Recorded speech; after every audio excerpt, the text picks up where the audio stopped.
Hospital మొదలుపెట్టారు.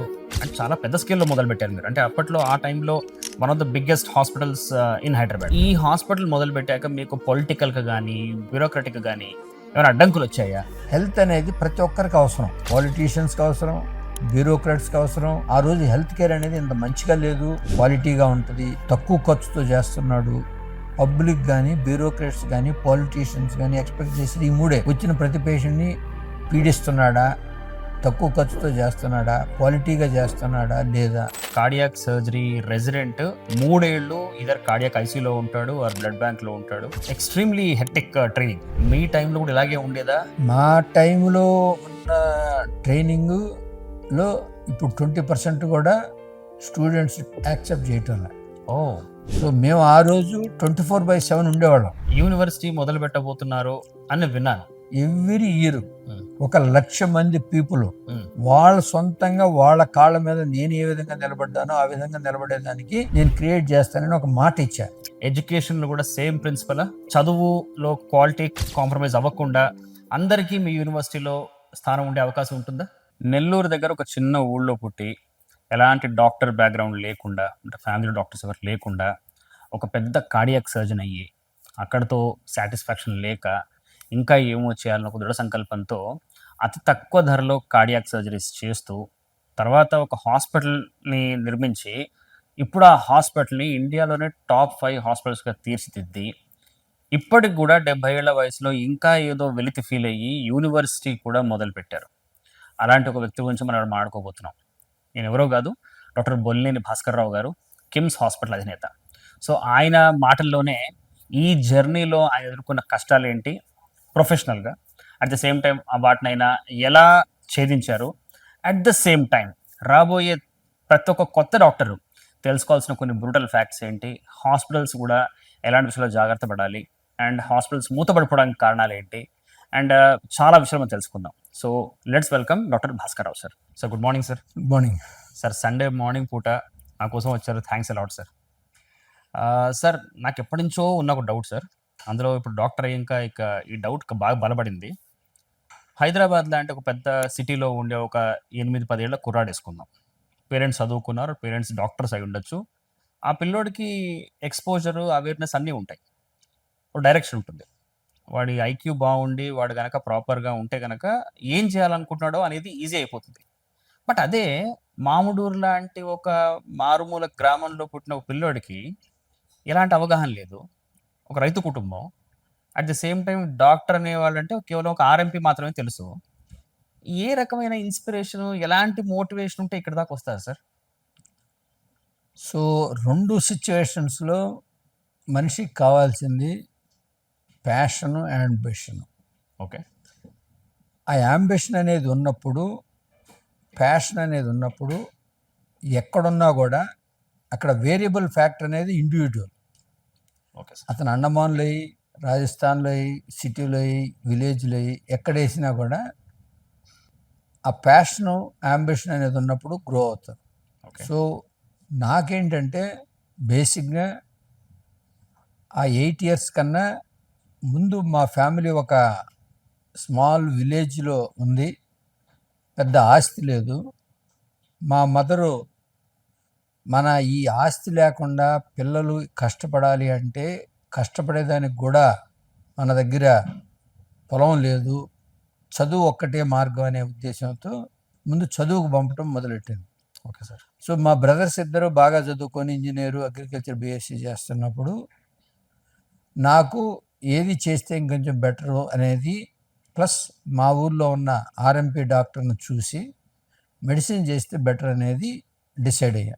Okay. ఇంక అప్పటి నుంచి ఎఫర్ట్స్ అన్నీ పెట్టా. ఇంటర్మీడియట్లో ఫస్టు అప్పుడు నీట్ కాదు, మనకి ఎంట్రన్స్ టెస్ట్ ఉండేది.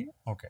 దాంట్లో రానప్పుడు మళ్ళా సెకండ్ టైం ఎంట్రన్స్ టెస్ట్ రాసి ఓకే. రంగరాయ మెడికల్ కాలేజీలో సీట్ తెచ్చుకున్న తర్వాత అది ఒక ఫస్ట్ స్టెప్ మనం అనుకున్న యాంబిషన్కి. Correct sir.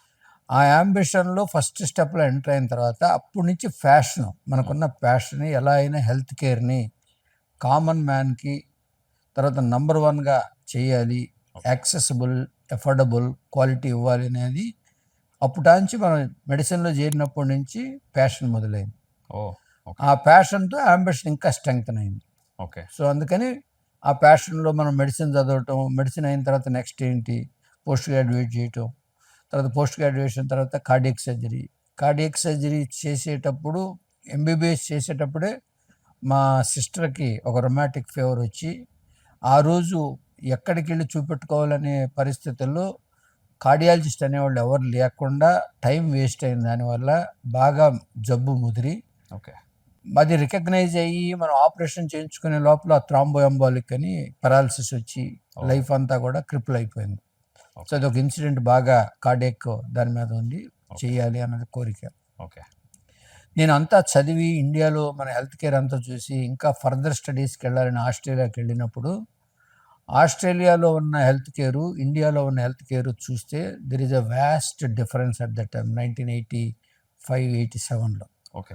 సో అంత అడ్వాన్స్డ్గా ఉన్నది మనం మన కంట్రీలో కూడా ఎందుకు చేయలేము అనే ఒక దృఢమైన సంకల్పం, ఆ ఫ్యాషన్తో పాటు ఒక సంకల్పము, దాంతోపాటు అంబిషన్ వచ్చినప్పుడు 1991లో మా ఫాదర్కి క్యాన్సర్ వచ్చింది. క్యాన్సర్ వచ్చినప్పుడు ఇక్కడ 2 సినారియోస్ మా ఫ్యామిలీలోనే. ఫస్ట్ మా సిస్టర్కి వచ్చినప్పుడు ఎఫర్డబిలిటీ లేదు, యాక్సెసిబిలిటీ లేదు కరెక్ట్గా డాక్టర్ దగ్గరికి వెళ్ళేదానికి, దానివల్ల క్రిపుల్ అయింది. కరెక్ట్. అదే మా ఫాదర్కి వచ్చినప్పుడు ఎఫర్డబిలిటీ ఉంది కానీ అవైలబిలిటీ లేదు. కరెక్ట్. మన ఇండియాలో అడ్వాన్స్డ్ క్యాన్సర్కి బాగా చేసేదానికి లేనప్పుడు అప్పుడు అమెరికాకి తీసుకెళ్లేదానికి ఎఫర్డబిలిటీ ఉంది కాబట్టి వెళ్ళాం. ఓకే. ఆ విధంగా బలంగా హెల్త్ కేర్ మీద ఒక ఫోకస్ పడిపోయింది. ఓకే. ఎలాగైనా మన హెల్త్ కేర్ని ఈ ఎఫర్డబుల్, యాక్సెసిబుల్ ఈ 2 ఉన్న తర్వాత క్వాలిటీ కూడా ఇవ్వాలి. మనం ఏదో ఒక సర్జరీ చేసినా లేకపోతే ఏదో ఒక ట్రీట్మెంట్ ఇచ్చినా కూడా రేపు పేషెంట్ డిశ్చార్జ్ అయ్యి ఇంటికి వెళ్ళిన తర్వాత అతను నార్మల్ లైఫ్ లీడ్ చేసేదాన్ని మనం quality of life correct sir. అంటాం. Correct sir. As far as health is concern. Correct. So ఈ ఎన్నింటినీ చేయాలనే ఒక ప్యాషను, అంబిషను, దృఢ సంకల్పంతో ముందుకెళ్ళాం. Fantastic sir. సార్ మీ జర్నీలో మాకు 2 కోణాలు కనపడుతున్నాయి. ఒకటి ఒక కార్డియాక్ సర్జన్గా, ఇంకోటి ఒక ఆంటర్‌ప్రెన్యూర్ అండ్ హాస్పిటల్ ఫౌండర్గా.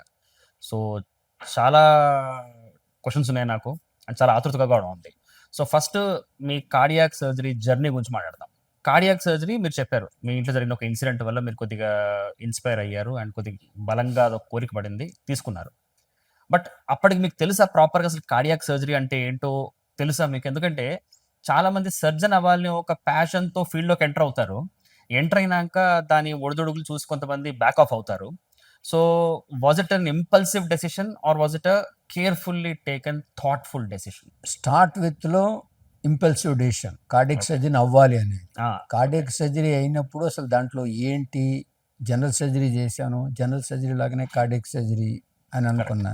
కానీ అక్కడ జనరల్ సర్జరీ చేసిన తర్వాత కార్డియక్ సర్జరీ సెలెక్ట్ చేసుకునే ముందు నేను ఒక 4 బ్రాంచెస్లో పనిచేసాను మెడ్రాస్ మెడికల్ కాలేజ్లో. Okay. Urology, neuro surgery, gastroenterology, cardiac surgery. Okay. So దాంట్లో చేసిన తర్వాత కార్డియక్ సర్జరీలో ఉన్న యొక్క ప్రాబ్లమ్స్ అన్నీ ఐడెంటిఫై చేశాను. అది ఒక 1 మ్యాన్ షో కాదు. Correct. Neuro surgery 1 man show, urology 1 man show, Yes. Gastroenterology 1 man show. Cardiology అనేది ఆ స్టేజ్లో ఓకే. చాలా 1984లో ఓకే. మన అప్పుడే ప్రిలిమినరీగా ఉంది. కరెక్ట్. కాదంటే చాలా టీం వర్క్ అనేది కావాలి.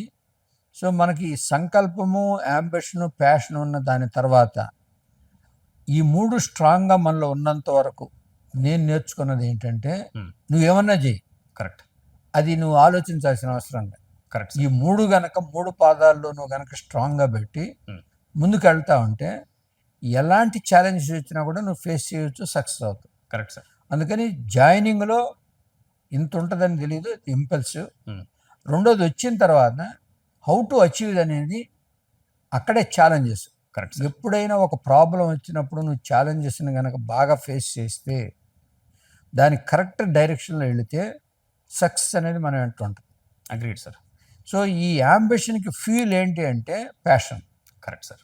సో ఈ ప్యాషన్తో ఉన్నప్పుడు ముందుకెళ్ళినప్పుడు ఆ రోజు టీం వర్క్, మనం సర్జరీ నేర్చుకున్నంత వరకు కూడా ఈ టీం వర్క్ని ఎలా క్రియేట్ చేయాలి ఏంటి అనేది ఆ రోజు నాది ప్రైమరీ కాదు. ఓకే. ప్రైమరీ అంతా కూడా నేను ఎక్సలెంట్ సర్జన్ ఎలా అవ్వాలి, కరెక్ట్ సార్. స్కిల్స్ ఎలా నేర్చుకోవాలి, Okay. దేశంలో ఎక్కడెక్కడ ఉన్న సర్జికల్ సెంటర్స్ అన్నిటికి వెళ్ళి ఇంటర్నేషనల్గా అమెరికాలో చేరిన తర్వాత అక్కడ 3 ఏళ్ళు బాగా ఇంకా స్కిల్స్ ఫర్దర్గా స్ట్రెంగ్తన్ చేసిన తర్వాత ఓకే. తర్వాత ప్రాక్టీస్ చేస్తున్నప్పుడు మళ్ళీ అమెరికా వెళ్ళి ఒక 7-8 సెంటర్స్ చూసి ఓకే. ఎవ్రీ డే అబ్జర్వ్ చేసి Okay. బెటర్ స్కిల్స్ అని తీసుకొని వచ్చి ఎస్టాబ్లిష్ చేశారు. సార్ ఇప్పుడు కార్డియాక్ సర్జరీలో నాకున్నంత నాలెడ్జ్ ప్రకారం డెత్ రేట్ చాలా తక్కువైంది, కాంప్లికేషన్స్ చాలా తక్కువ అయ్యాయి, అండ్ ఎక్విప్మెంట్ కావచ్చు, మ్యాన్ పవర్ కావచ్చు, స్కిల్ కావచ్చు, వాటి వల్ల రిజల్ట్స్ చాలా బాగున్నాయి. మీ టైంలో పరిస్థితి ఎలా ఉండింది సార్ 80sలో? ఇప్పుడు 80sలో there is a lot of changes in transformation cardiac surgery. Okay. ఇనిషియల్గా హార్ట్ని ప్రొటెక్ట్ చేయాలి అని అంటే మనకేది లేదు, కాబట్టి ఆ ప్రొటెక్ట్ చేయాలి అని అన్నప్పుడు లేని సమయంలో కూడా పేషెంట్ చనిపోతున్నారు అని కార్డియాక్ సర్జరీలు తీసుకునేవాళ్ళు. ఎస్. తీసుకున్నప్పుడు ఏంటంటే చాలామంది మోర్టాలిటీ ఉండేది. అదే. తర్వాత ఏంటంటే ఓవర్ ఎ పీరియడ్ ఆఫ్ టైంలో అక్కడ ఏదైతే ఒక ఇన్సిడెంట్ జరిగింది, నేను ఇందాక చెప్పాను ఛాలెంజ్ అనేది వచ్చినప్పుడు ఆ ఛాలెంజ్ని మనం ఫేస్ చేస్తూ ముందుకు వెళ్ళినప్పుడు సొల్యూషన్స్ వస్తుంటాయి. Correct sir. ఇప్పుడు ఆ రోజు ప్రొటెక్షన్ కార్డియాక్ ప్రొటెక్షన్ చేసేదానికి ఓన్లీ ఐస్లోనే చేసేవాళ్ళు. తర్వాత ఏంటంటే హార్ట్ని ప్రొటెక్ట్ చేయాలి అంటే మనం ఆ రోజున హార్ట్ని బ్లడ్ సప్లై ఆపినప్పుడు హార్ట్కి ఎలా ప్రొటెక్ట్ చేయాలి అంటే ఉన్న పారామీటర్స్ టెంపరేచర్ని డౌన్ చేసి కార్డియోప్లీజిక్ సొల్యూషన్ అని ఒకటి క్రియేట్ చేసాం. ఓకే. ఆ కార్డియోప్లీజిక్ సొల్యూషన్ అనేది ఎవ్రీ 20 మినిట్స్కి 25 మినిట్స్కి మనం ఇస్తామంటే హార్ట్ డ్యామేజ్ కాకుండా 4 డిగ్రీ సెంటిగ్రేడ్లో మనం మెయింటైన్ చేస్తున్నది ఇన్వెంట్ చేశారు. ఓకే. ఏ టైంలో సార్ ఇది కరెక్ట్గా? ఇది 1984, 85, 84కి ముందే ఉంది. 80sలో మీరు జాయిన్ అయినప్పటికీ ఉంది. సో ఆ కార్డియోప్లీజిక్ అయిన తర్వాత దాన్ని ఇంకా బెటర్గా ఎలా చేయాలి అని అన్నప్పుడు బ్లడ్ కార్డియోప్లీజీ అని వచ్చింది. సో అంటే ఆ కార్డియోప్లీజియాని బ్లడ్తో కనుక ఇస్తే మనం హార్ట్కి అంతా కూడా బ్లడ్ సప్లై లాగానే ఉంటుంది, బట్ ప్రొటెక్ట్ అవుతూ ఉంటుంది. ఓకే. అంటే ఇంతకుముందు బ్లడ్ కార్డియోప్లీజియా కాకముందు ఏ మాత్రం కొంచెం అన్న డ్యామేజ్ ఉన్నది దాన్ని కూడా ఈ బ్లడ్ కార్డియోప్లీజియాతో ప్రొటెక్ట్ చేయగలిగాం. ఓకే. తర్వాత ఆఫ్ లేట్ ఏమైందంటే బేసిక్గా దీన్ని ఇంటర్మిటెంట్ క్రాస్ క్లాంపింగ్ అని ఒకటి ఇన్వెంట్ చేశారు. ఇంటర్మిటెంట్ క్రాస్ క్లాంప్ అంటే హార్ట్ని మనం 20 మినిట్స్ వరకు మనం నార్మల్ టెంపరేచర్లో ఉంచినప్పుడు కొంచెం లో టెంపరేచర్ అంటే 30 డిగ్రీ సెంటిగ్రేడ్లో హార్ట్ ప్రొటెక్షన్ అనేది 20 మినిట్స్ వరకు ఏమాత్రం డ్యామేజ్ కాదు. ఓకే. అలాంటప్పుడు 20 మినిట్స్ అయిన తర్వాత మళ్ళీ ఒక 5 మినిట్స్ బ్లడ్ సప్లై ఇచ్చామంటే మళ్ళీ ఇంకో 20 మినిట్స్ వరకు క్లాంప్ వేసి చేయొచ్చు. ఓకే. ఆ విధంగా మనం చేస్తూ దాన్ని డెవలప్ చేసాం. ఓకే. దానికన్నా ఇంకా బెటర్గా ఏం చేయాలి అని అంటే తర్వాత ఇప్పుడు మనకి బీటింగ్ హార్ట్ అంటే హార్ట్ని ఇంతకుముందు మనం స్టాప్ చేసి చేసేవాళ్ళం. ఇప్పుడు ఏంటంటే బీటింగ్ హార్ట్ అంటే హార్ట్ బీట్ అవుతానే ఉంటుంది, మనం ప్రొసీజర్స్ చేసుకోవచ్చు. ఓకే. సో దాన్ని బీటింగ్ హార్ట్ కింద వచ్చింది. ఓకే. కొన్నిటికి మాత్రం మన ఈ ఏఎస్డీస్ వాల్ రీప్లేస్మెంట్స్ మాత్రం ఈరోజు కూడా కార్డియోప్లీజీ ఇవ్వాల్సింది. ఓకే. దాన్ని ఇచ్చిన తర్వాత మనం కామ్గా మొత్తం రీప్లేస్మెంట్ చేయొచ్చు. ఈ విధంగా డెవలప్ అవుతూ వచ్చాం. Okay sir. ఇప్పుడైతే నాకున్న నాలెడ్జ్ ప్రకారం కార్డియాక్ సర్జరీ రెసిడెంట్ 3 ఏళ్ళు ఇదర్ కార్డియాక్ ఐసీలో ఉంటాడు ఆర్ బ్లడ్ బ్యాంక్లో ఉంటాడు. Extremely hectic training. మీ టైంలో కూడా ఇలాగే ఉండేదా? మా టైంలో ఉన్న ట్రైనింగ్లో ఇప్పుడు 20% కూడా స్టూడెంట్స్ యాక్సెప్ట్ చేయటం లేదు. సో మేము ఆ రోజు 24/7 ఉండేవాళ్ళం. అది ఐసీయూలో ఉంటామా, వార్డులో ఉంటామా, లేకపోతే థియేటర్లో ఉంటామా, బ్లడ్ బ్యాంక్లో ఉంటామా, ఇవన్నీ మొత్తం మేమే పర్యవేక్షణ చేసేవాళ్ళం. ఓకే. అందుకని ఏంటంటే మాకు ఆన్ ద హోల్ నాలెడ్జ్ వచ్చింది. ఓకే. ఆ రోజు ఏంటంటే అన్ని ఎస్టాబ్లిష్మెంట్ చేస్తున్నాం. ఓకే. బ్లడ్ ఇమీడియట్గా వస్తే ఎంత టైం పడితే ఆ టైం స్లాగ్ని రెసిడెంట్ పోయి తెచ్చుకోవాలి. అవును. ఇప్పుడు అన్నీ చాలా ప్రొటెక్షన్స్ వచ్చాయి కాబట్టి ఒక టైం లేట్ అయినా కూడా ప్రొటెక్ట్ అవుతుంది కాబట్టి ఇప్పుడు డిఫరెంట్ సిస్టమ్స్ పెట్టి ఇన్ని సార్ట్అవుట్ చేస్తున్నారు. కాబట్టి రెసిడెంట్స్ అంత ఇంతకుముందు కష్టపడినంత కష్టపడటం. సో ఎప్పుడైతే రెసిడెంట్స్ అది మన సబ్జెక్ట్ ఉందా లేదా, లేకపోతే మన ప్రోటోకాల్లో ఉందా లేదా అనేది, రెసిడెంట్ అనే పదం ఎక్కడి నుంచి వచ్చిందంటే నువ్వు 24/, correct, compulsory resident rotation intern అక్కడ ఉండేవాడు, అక్కడ ఉండాల్సిందే అంతే. ఇప్పుడు ఏంటంటే ఆఫ్ లేట్ అందరూ మేము ఇన్ని గంటలు ఎందుకు పని చేయాలా, 24 గంటలు ఎందుకు చేయాలా, 8 hours చేయాలనేది ఉమ్, లాస్ అనేది ఉమ్, ఇన్స్టిట్యూట్కి ఉండదు, ప్రొఫెసర్కి ఉండదు, పేషెంట్కి ఉండదు. కరెక్టే. లాస్ అనేది ఆ స్టూడెంట్కే ఉంటుంది. Correct sir. ఎవరైతే ఆ పేషెంట్తో 24/7 ఉండి అది నేర్చుకున్నాడో అది జీవితంలో మర్చిపోడు. కరెక్ట్ నువ్వు థియరీ ఎన్నిసార్లైనా చదువు, కరెక్ట్ సార్. అది క్షణికం. అంతే సార్. కాబట్టి ఎవరైతే బాగా ఇప్పుడు not only cardiac surgery resident, any resident who sit with the patient, వాళ్ళకి నేర్పేదంతా పేషెంటే. Correct sir. Only surgical skills అనేది మనం నేర్చుకున్నప్పుడు ఆ కాన్సన్ట్రేషన్, నేను సర్జన్ ఎలా చేస్తున్నాడు అని చూసుకునే దాంట్లోనే స్కిల్స్ వస్తాయి. Correct sir. అలా చేసినప్పుడు సర్జన్ కూడా అతనికి నేర్పుతాడు. Correct sir. నువ్వు టచ్ మీ నాట్ లాగా ఉంటే నీకు నువ్వు నేర్చుకునే ఇంట్రెస్టే నీకు లేదు, అంతే సార్. నువ్వు నేర్చుకోలేవు. ఒప్పుకుంటాను సార్. అది సో సార్, మీ రెసిడెన్సీ అయిపోయింది, యూఎస్కి వెళ్ళారు, తర్వాత ఆస్ట్రేలియా కూడా మీరు వెళ్ళినట్టున్నారు. ఆస్ట్రేలియా. సో తిరిగి వచ్చిన తర్వాత మీ టైంలో జాబ్ ఆపర్చునిటీస్ ఎలా ఉండేవి? సో ఆ రోజు జాబ్ ఆపర్చునిటీస్కి పెద్ద ప్రాబ్లం ఉండేది కాదు. ఓకే. ఎందుకనంటే నంబర్ ఆఫ్ కార్డియక్ సర్జన్స్ చాలా తక్కువ. ఓకే. ఇన్స్టిట్యూషన్స్ పెడతా ఉన్నారు. ఓకే. తర్వాత ట్రైన్ అయిన సెంటర్స్లో కూడా కార్డియక్ సర్జన్ ట్రైన్ అయిన వాళ్ళు చాలా తక్కువ మంది ఉన్నారు. ఓకే. కానీ ది ప్రాబ్లం అక్కడ నాకేంటంటే జాబ్ కాదు నాకు. ఆ రోజు నేను ఆస్ట్రేలియాలో ఉన్నప్పుడు నాకు నెలకి $25,000 సంపాదించేవాడిని. ఓ, ఎప్పుడు విషయం సార్ ఇది? 1987లో. ఓకే. 1987 to 89 అక్కడ ఉన్నా. మా బాస్ కంపల్సరీగా ఉండమన్నాడు. ఎందుకంటే నాకు ఎవ్రీ వీకెండ్ $2,000 సాటర్డే సండే పని చేస్తే వచ్చేది. 25 కాకుండా అలా 2000 ఇది ఆ, ఒక 2000 ఫెలోషిప్కి వచ్చే శాలరీ మంత్లీ. ఆహాహాహా. అది కాకుండా లోకమ్ అని అంటాం. అచ్చా. లోకమ్ చేస్తే ఎవ్రీ వీక్ ఒక $2,000 అచ్చా. వచ్చాయి. So it was a good money. Very good money. Yeah. $10,000 not 25,000. ఆ $10,000 వచ్చినా కూడా వదిలేసి ఇక్కడ వచ్చి 25,000కి చేరా. $10,000 నుంచి $25,000 వచ్చారు. అంతే. ఓకే. సో జాబ్ కొరత లేదన్నారు, జాయిన్ అయ్యారు. బట్ మీరు ఇంతకుముందు చాలా ఇంటర్వ్యూస్ చూశాను నేను, ఏదో వెళుతుండేది మీకు. అంటే ఇదే సర్జరీని నేను ఇంకా తక్కువకి ఏమన్నా ప్రొవైడ్ చేయగలనా? ఎందుకంటే కార్డియాక్ సర్జరీ దేవుడు ఎవరు కూడా స్తోమత నుంచి రోగం ఇవ్వడు, అండ్ చాలా ఎక్స్పెన్సివ్ సర్జరీస్ అవి. మీరు కొత్తగా జాబ్ చేయడం మొదలుపెట్టిన తర్వాత మీరు చూసిన ఫస్ట్ విషయం ఏంటంటే these surgeries are very expensive, not reachable to every person. So ఆ గ్యాప్ని మీరు ఎలా ఫిల్ చేద్దాం అనుకున్నారు? దాంట్లో మీకు ఎదురైన ఛాలెంజెస్ ఏంటి?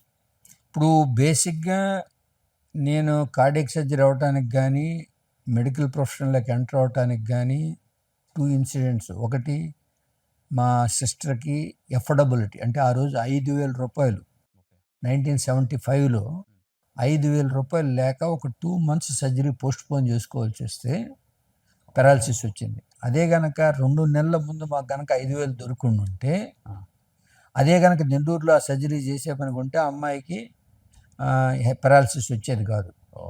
సో అక్కడ ఇలాంటి వాళ్ళు ఎంతోమంది పేషెంట్లు ఉన్నారు, వాళ్ళందరికీ మనం ఎఫర్డబిలిటీలో చెయ్యాలి అనే ఉద్దేశంతో మనం ప్రాక్టీస్ పెట్టిన తర్వాత నాకు దృష్టిలో అంతా ఇదే ఇన్సిడెంటు.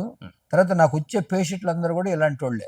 సార్ మా దగ్గర డబ్బులు లేవు, ఆపరేషన్ చేయించుకోవాలా, మాకు చనిపోవడం తప్ప రెండో మార్గం లేదు అనే ఒక ఉద్దేశంతో ఉన్నప్పుడు ఫస్ట్ మెడ్విన్ హాస్పిటల్లో చేరినప్పుడు అక్కడ 65,000 ప్యాకేజ్ ఉండేది.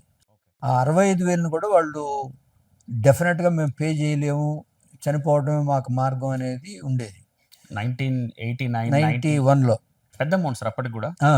చాలా పెద్ద amount. 65 is very big amount. అప్పటికి మనం అక్కడే స్టార్ట్ చేసినప్పుడు నేను బై ఫోర్స్ 65 పెట్టించే, బయట ఇంకా ₹1,00,000 ఉండేది మిగతా హాస్పిటల్స్లో. బట్ అప్పట్లో కార్పొరేట్స్ పెద్దగా లేవు కదా సార్? అప్పుడంతా ఉన్నాయి, సిడిఆర్ ఉంది, అపోలో హాస్పిటల్ ఉంది. ఓకే. బట్ అక్కడ ₹1,00,000 దాకా అయ్యాయి. ఓకే. సో ఇవన్నీ ఉన్నప్పుడు మనకి సరే ఇది ఏం చేయాలి అన్నప్పుడు ఫస్ట్ ఎక్కడైతే నేను ఫేస్ చేశానో ప్రాబ్లమ్స్ను అక్కడే రెక్టిఫై చేయాలని మా నెల్లూరుకి వెళ్ళేవాడిని every week. Okay. Every week వెళ్ళి అక్కడ రామచంద్రారెడ్డి హాస్పిటల్ అని చాలా బాగా పూర్ పీపుల్కి డెడికేటెడ్గా చేస్తారు. మీరు మీ అంతటి మీరు వెళ్ళేవాళ్ళ, హాస్పిటల్ వాళ్ళు పంపేవాళ్ళు? నాకై నేను మాదే నెల్లూరు జిల్లా కాబట్టి నాకై నేను it was your self interest. Fantastic sir. So వెళ్ళి అక్కడ ఉన్న పేషెంట్లందరినీ చూసి రోజుకి నెలకి ప్రతి విజిట్లో మేము వెళ్ళినప్పుడల్లా ఒక 100 మందిని చూసేవాడిని. ఆ 100 మందిలో ప్రాబ్లం అంతా ఏంటంటే, ఎందుకంటే ఫ్రీగా చూసేవాడిని, ఛార్జ్ చేసేవాడిని కాదు. సో చేసినప్పుడల్లా మందులు రాసి ఇచ్చేవాడిని, మందులు కొనుక్కునేవాళ్ళు. ఆపరేషన్ అయినప్పుడు సార్ నేనేం చేయలేను, మా దగ్గర డబ్బులు లేదు. అప్పుడు ఏంటంటే ఫ్రీగా అక్కడ మన మెడ్రాస్ మెడికల్ కాలేజీలో చేసేవాడు. మీకు నెల్లూరు నుంచి చెన్నై దగ్గర. అవును. కాబట్టి కొంతమంది అక్కడికి పోయేవాళ్ళు, కొంతమందికి అక్కడికి పోయే స్తోమత లేని వాళ్ళకి కూడా ప్రాబ్లంగా ఉండేది. ఓకే. సిఎంసి వెల్లూరులో చేసేవాళ్ళు, కానీ అక్కడ డబ్బులు కట్టాలి. అవును. సో ఈ రెండిట్లో మనం ఏం చేయాలి, దీనికి ఎలా అంటే, అప్పుడు అసలు నేను ప్రాక్టీస్ చేసినప్పుడు నా ఉన్న యాంబిషన్ని ఎలా ఫుల్ఫిల్ చేయాలి అని అనుకున్నప్పుడు, అసలు దీంట్లో ఉన్న స్టేక్ హోల్డర్స్ ఎవరెవరిని మనం కంట్రోల్ చేస్తే దాని కాస్ట్ని బ్రింగ్ డౌన్ చేయొచ్చు. హెల్త్ కేర్లో స్టేక్ హోల్డర్స్. ఓకే. అప్పుడు చూస్తే ముగ్గురు ఉన్నారు. ఒకటి ఏంటంటే పేషెంట్స్, ఓకే. రెండోది హ్యూమన్ రిసోర్సెస్, తర్వాత మూడోది ఏంటంటే మనం ఏదైనా ఒక ఇన్స్టిట్యూట్ పెట్టాలంటే ఒక ఇన్వెస్టర్ కావాలి, డబ్బు పెట్టేవాళ్ళు కావాలి. ఓకే. వాళ్ళని కూడా మనం టేక్ కేర్ చేయాలి. చేసినప్పుడే హెల్త్ కేర్ బాగా ఉంటుందనే ఉద్దేశంతో నేను నెల్లూరు వెళ్ళినప్పుడల్లా వాళ్ళు డబ్బులు లేవని అంటున్నారు. ఫస్ట్ పేషెంట్ని మనం అడ్రస్ చేయాలి. రెండోది ఏంటంటే టీంని అడ్రస్ చేసుకోవాలి. మూడోది ఎలాగో మనకి ఆ రోజు హాస్పిటల్ ఒక ప్లాట్ఫామ్ ఉంది కాబట్టి I don't need to worry about investors. Medwin hospital గురించి రైట్. ఆ టైం ఉన్నప్పుడు ఏం చేశానంటే, అప్పుడు ఏంటంటే ఏమేమి మార్గాల రకంగా మనం మనీ రేజ్ చేయొచ్చు పూర్ పేషెంట్కి అని చూస్తే, అప్పుడు గవర్నమెంట్ దగ్గర నుంచి 2 హెల్ప్స్ వచ్చాయి. ఒకటి సీఎం రిలీఫ్ ఫండ్ అని, ఒకటి పిఎం రిలీఫ్ ఫండ్ అని. చిన్న ఇంటరప్షన్, ఎవరు అప్రోచ్ అయ్యారు ఆ హెల్ప్ కోసం? మీరా పర్సనల్గా, లేకపోతే హాస్పిటల్ వాళ్ళ? ముందు ఆ నాలెడ్జ్ నేను తెలుసుకున్నా. ఏంటి వీళ్ళందరికీ ఇప్పుడు పేషెంట్లకి డబ్బు లేదు అని అంటే, అవును, వీళ్ళకి డబ్బును మనం ఏ విధంగా కూర్చాలి కరెక్ట్ అనేది నేను పర్సనల్గా ఇన్వెంట్ చేసుకున్నా. ఓకే. ఏ విధంగా అయితే ఇస్తారు అంటే ఆ రకమైన సిస్టమ్ అప్పటికి చాలా మంది డాక్టర్లకు చాలా మంది తెలియదు, డాక్టర్స్కి చాలా మంది తెలియదు, చాలా ఇన్స్టిట్యూషన్స్ కూడా తెలియదు. ఓకే. ఇన్స్టిట్యూషన్స్కి తెలిసినా కూడా వాళ్ళు ఇచ్చే తక్కువ అమౌంట్ కాబట్టి అది ఎప్పుడు వస్తుందో కూడా తెలియదు అని వాళ్ళు పెద్ద పుష్ చేయాల అది. ఓకే. సో దాన్ని ఉన్నప్పుడు దానికి మన ఏంటి అసలు ఏ విధంగా చేస్తే సీఎం పిఎం రిలీఫ్ ఫండ్ వస్తుంది అని అంటే, అప్పుడు ఒక ఎమ్మెల్యే కనుక లెటర్ రాస్తే వాళ్ళు ఆ లెటర్ తీసుకొని వెళ్ళి ఒక బిలో పావర్టీ లైన్ కార్డు ఏదైనా తీసుకొని సీఎం ఆఫీస్కి వెళ్తే వాళ్ళు అక్కడ చేసి శాంక్షన్ చేసి ఇచ్చేవాడు. ఎమ్మెల్యే గారే తీసుకెళ్ళి శాంక్షన్ చేయించి ఒక లెటర్, క్రెడిట్ లెటర్. అదేవిధంగా ఎంపీ గారి దగ్గర నుంచి ఒక లెటర్ ఇస్తే వాళ్ళు ప్రైమ్ మినిస్టర్ ఆఫీస్కి పంపిస్తే వాళ్ళ నుంచి కూడా డైరెక్ట్గా వచ్చేది. ఓకే. సో ఈ రెండు లెటర్లు వచ్చిన తర్వాత మనం పేషెంట్ని తీసుకొని వచ్చి ఈ 2 లెటర్లు హాస్పిటల్కి చూపెట్టి, ఇదిగనైనా వాళ్ళకి 60,000 50,000 వచ్చింది, ప్యాకేజ్ 15,000 కదా, ఆ 15,000తో పేషెంట్లన్నా పెట్టుకునేవాళ్ళు. కొన్ని సిచ్యువేషన్లో నేనే ఇచ్చేవాడిని. అయ్యో బాబోయ్. సో ఇచ్చిన తర్వాత వాళ్ళకి ప్యాకేజ్ చేసి ఇచ్చేవాడిని. కాబట్టి హాస్పిటల్కి మనం నష్టం చేయకూడదు కదా. అవును. మరి ఎంతమంది కానీ చేయగలరు హాస్పిటల్? నాలంటే కన్సల్టెంట్ చాలా మంది ఉంటారు. Correct sir. సో ముందు మనం ఏదైనా చేసిన తర్వాత ఇంకోటిని అడగటం అనేది నా బేసిక్ పాలసీ. Okay sir. మనం చేయకుండా నువ్వు ఇంకోటిని అడగటం అనేది it's not a good system. Agreed sir. So అందుకని ఆ విధంగా చేసాం. ఓకే. ఇదంతా ఎక్కడ నేర్చుకున్నాను అంటే, నేను బిఫోర్ మెడ్విన్ రాకముందు నిజాం ఇన్స్టిట్యూట్లో ఉండేవాడిని. నిజాం ఇన్స్టిట్యూట్లో ఉన్నప్పుడు అప్పుడు 40,000కి 35,000కి 50,000కి కూడా చేసేవాడు. అక్కడేం పెద్ద స్ట్రిక్ట్ కాదు, కొంత పేమెంట్ ఉండేది, కొంత ఫ్రీగా కూడా చేసేవాళ్ళు. అప్పుడు ప్రొఫెసర్ కాకల సుబ్బారావు గారని, అవును, ఆయన డైరెక్టర్గా ఉన్నారు. ఆయన ఫ్రీ హ్యాండ్ ఇచ్చేవాడు. ముందు మీరు పేషెంట్ని తీసుకొచ్చి చేయండి, ఎందుకనంటే ఆయన అమెరికా నుంచి వచ్చింది ఇక్కడ హెల్త్ కేర్ని పుష్ చేయాలని మన దివంగతులు ఎన్టీ రామారావు గారు తీసుకొచ్చారు ఆయన. Correct sir. ఆయన నాకు బాగా తెలుసు కాబట్టి నన్ను అదే విధంగా పట్టుకొని వచ్చి చెన్నైలో ఉంటే, నువ్వు ఎలా అయినా కార్డియాక్ సర్జరీని డెవలప్ చేయాలి అంటే, నాలో ఉన్న యాంబిషన్ ఆయన చూసి చేయాలన్నప్పుడు ఆయన ఇవన్నీ చేసి ఇవన్నీ అక్కడ నేర్చుకున్నాం. సో మీ ఫస్ట్ జాబ్ హైదరాబాద్లో was in NIMS. Okay. As a ఇది కన్సల్టెంట్కి వచ్చే ప్రైవేట్ హాస్పిటల్. ఓకే. అది 1987లో. ఓకే. సో ఆ విధంగా ఇవన్నీ అక్కడ నేర్చుకున్న నాలెడ్జ్ అంతా కూడా నేను ప్రైవేట్ హాస్పిటల్కి వచ్చినప్పుడు మనం ఇక్కడ అప్లై స్టార్ట్ చేసాం. కరెక్ట్. ఎందుకంటే అక్కడ కొన్ని రిస్ట్రిక్షన్స్ ఉండేవి. నిజాంస్లో మనం ఏది చేయాలంటే చేయలేము. అక్కడ professor, associate professor, assistant professor ఆహా. వీళ్ళందరూ 5-6 దాటుకొని మనకి ఎంతమంది తెలిసినా కూడా పోవాలి అని అంటే ఆ. నా యాంబిషన్ నేను చేయలేనని డిసైడ్ అయిపోయా. ఓకే. అందుకని దాన్ని రిజైన్ చేసేసి అక్కడ. ఓ. సో ఇక్కడ మనకి దాంట్లో ఇంతమందిని తట్టుకొని అంత కష్టపడి బరగాల్సిన అవసరం కన్నా బయట ఈజీగా ఉన్న దాన్ని ఇంకా దాన్ని చూసుకుందాం అనే ఉద్దేశంతో బయటకు వచ్చేసారు. సో వచ్చిన దానికి అప్పుడు ఫస్ట్ మెడ్వెన్లో స్టార్ట్ చేశాను. ఒక 5 years ఇదే విధంగా ఇందాక చెప్పినట్టు నెల్లూరుకి వెళ్ళటం, పేషెంట్లు తీసుకొని రావటం, చేయటం, కొంత మనం హెల్ప్ చేయటం, కొంత మన చేతుల నుంచి ఇవ్వటం, ఇవన్నీ చేసుకొని వచ్చిన తర్వాత అప్పుడు ఎవ్రీ ఇయర్ 65, 70, 80, 90 అలా పెరుగుతూ వస్తుంది. ఎందుకంటే వాళ్ళకు కూడా శాలరీ స్ట్రక్చరు, హాస్పిటల్ ఇన్కమ్, తర్వాత బ్యాంక్ లోన్స్ ఇవన్నీ కట్టాలి కదా. Correct sir. ఇంకప్పుడు ఇది మనం అనుకున్న దాన్ని ఇక్కడ నేను ఆగిపోతున్నాను, నా యాంబిషన్ని నేను ఫుల్ఫిల్ చేసుకోలేకుండా ఒక కన్సల్టెంట్గానే ఉన్నాననే ఉద్దేశంతో నాకు మావీర్ హాస్పిటల్లో 1996లో ఒక ఆపర్చునిటీ వచ్చింది. ఓకే. వాళ్ళు ఏంటంటే మేము అసలు దీన్ని నడపలేకున్నాము, కార్డియక్ సర్జరీ మీరు స్టార్ట్ చేయండి అని అంటే ఓకే. ఆ టైంలో నేను కొంత లోన్లు తీసుకొని కొంతమంది కార్డియాలజిస్ట్తో కలిసి నేనే ఇన్వెస్ట్ చేసుకొని అప్పుడు 45,000 రూపాయలకి ప్యాకేజీ చేసేది అగ్రి అయ్యాను. వాళ్ళతో కూడా ట్రస్ట్ హాస్పిటల్ కాబట్టి ఇన్వెస్ట్మెంట్ ఏం లేదు కాబట్టి శాలరీస్ అన్ని నేనే పే చేసుకుంటున్నా కాబట్టి జనరల్ వార్డ్ వర్క్ మాత్రం 45,000కి చేయండి, సింగిల్ రూము అవన్నీ కావాలంటే అప్పుడు బయట అంతా 1.5 lakh ఉంటే 65,000, 55,000కి అలా పెట్టి చేసేవాళ్ళం. కొద్దిగా మార్జినల్ డిఫరెన్స్ అంతే. So 45,000 general ward, twin sharing 55,000, single room 65,000. So ఈ సిస్టమ్ అప్పటి నుంచి ఉందా సార్? 1996 నుంచి మేమే క్రియేట్ చేసాం. మొదలు పెట్టింది మీరు? ఓకే. సో క్రియేట్ చేస్తే వాళ్ళు కూడా యాక్సెప్ట్ చేశారు. అప్పుడు ఏంటంటే ఈ CM/PM రిలీఫ్ ఫండ్ నిమ్స్లో నేర్చుకున్నది, మెడ్వెల్లో నేర్చుకున్న దాంతో 50,000 మనకు వచ్చినప్పుడు 45,000 హాస్పిటల్కి గడితే ఇంకా మిగిలింది 5,000 వాళ్ళకే వాడుకునేవాళ్ళు, వాళ్ళు ఫుడ్కి, దానికి, హాస్పిటల్ ఎక్కడున్నా కూడా. ఓకే. సో అందుకని దాంతో బాగా జరుగుతూ ఉన్నది. అదేవిధంగా ఈ 45,000కి CM/PM కాకుండా మహారాష్ట్ర, మధ్యప్రదేశ్ నుంచి అది జైన్ కమ్యూనిటీలో ఉన్న వాళ్ళందరూ కూడా పూర్ పేషెంట్స్. అక్కడి నుంచి కూడా 45,000 అనగానే కొంతమంది అఫోర్డబుల్ వాళ్ళు కూడా వచ్చి చేయించుకోవటం మొదలెట్టారు. ఓకే. సో ఆ విధంగా అది సక్సెస్ అయిపోయింది. ఓకే. సో అక్కడ నా ఎంటర్‌ప్రెన్యూర్ జర్నీ అనేది ఒక లో కాస్ట్తో స్టార్ట్ చేసి నేను ఏదైతే స్టేక్ హోల్డర్స్ 3 ఉన్నారో ఆ 3ని ఎలా ఫుల్ఫిల్ చేయాలనేది, పేషెంట్లని మంచి క్వాలిటీ ట్రీట్మెంట్ ఇచ్చి లో కాస్ట్లో చేస్తే patients are very happily going home. Correct sir. So that's why they are bringing more and more patients. Correct. I don't need to follow any other advertisements, any other methods to get the patients. అప్పట్లో పెద్ద వనరులు కూడా లేవు మార్కెటింగ్కి. ఉన్నా కూడా చాలా మందికి ఉండేవి, ఎందుకంటే కార్పొరేట్ హాస్పిటల్ చేసేవాళ్ళు. మన ఓన్లీ యూఎస్పీ ఏంటంటే పేషెంటే. నేను బాగా చేయించుకున్నాను, మంచిగా 1 weekలో రికవర్ అయ్యాను, చాలా తక్కువ ఖర్చుతో అయింది అనే ఉద్దేశంతో పేషెంట్లు వస్తూ ఉండేవాళ్ళు. అప్పుడు పేషెంట్ని సాటిస్ఫై చేశాం. తర్వాత ఈ ఎన్ని క్వాలిటీ ఇవ్వాలంటే నా ఒక్కడి నుంచే కాదు, నేను మొత్తం నా టీంని అంతా వెల్ ట్రైన్ చేసుకోవాలి.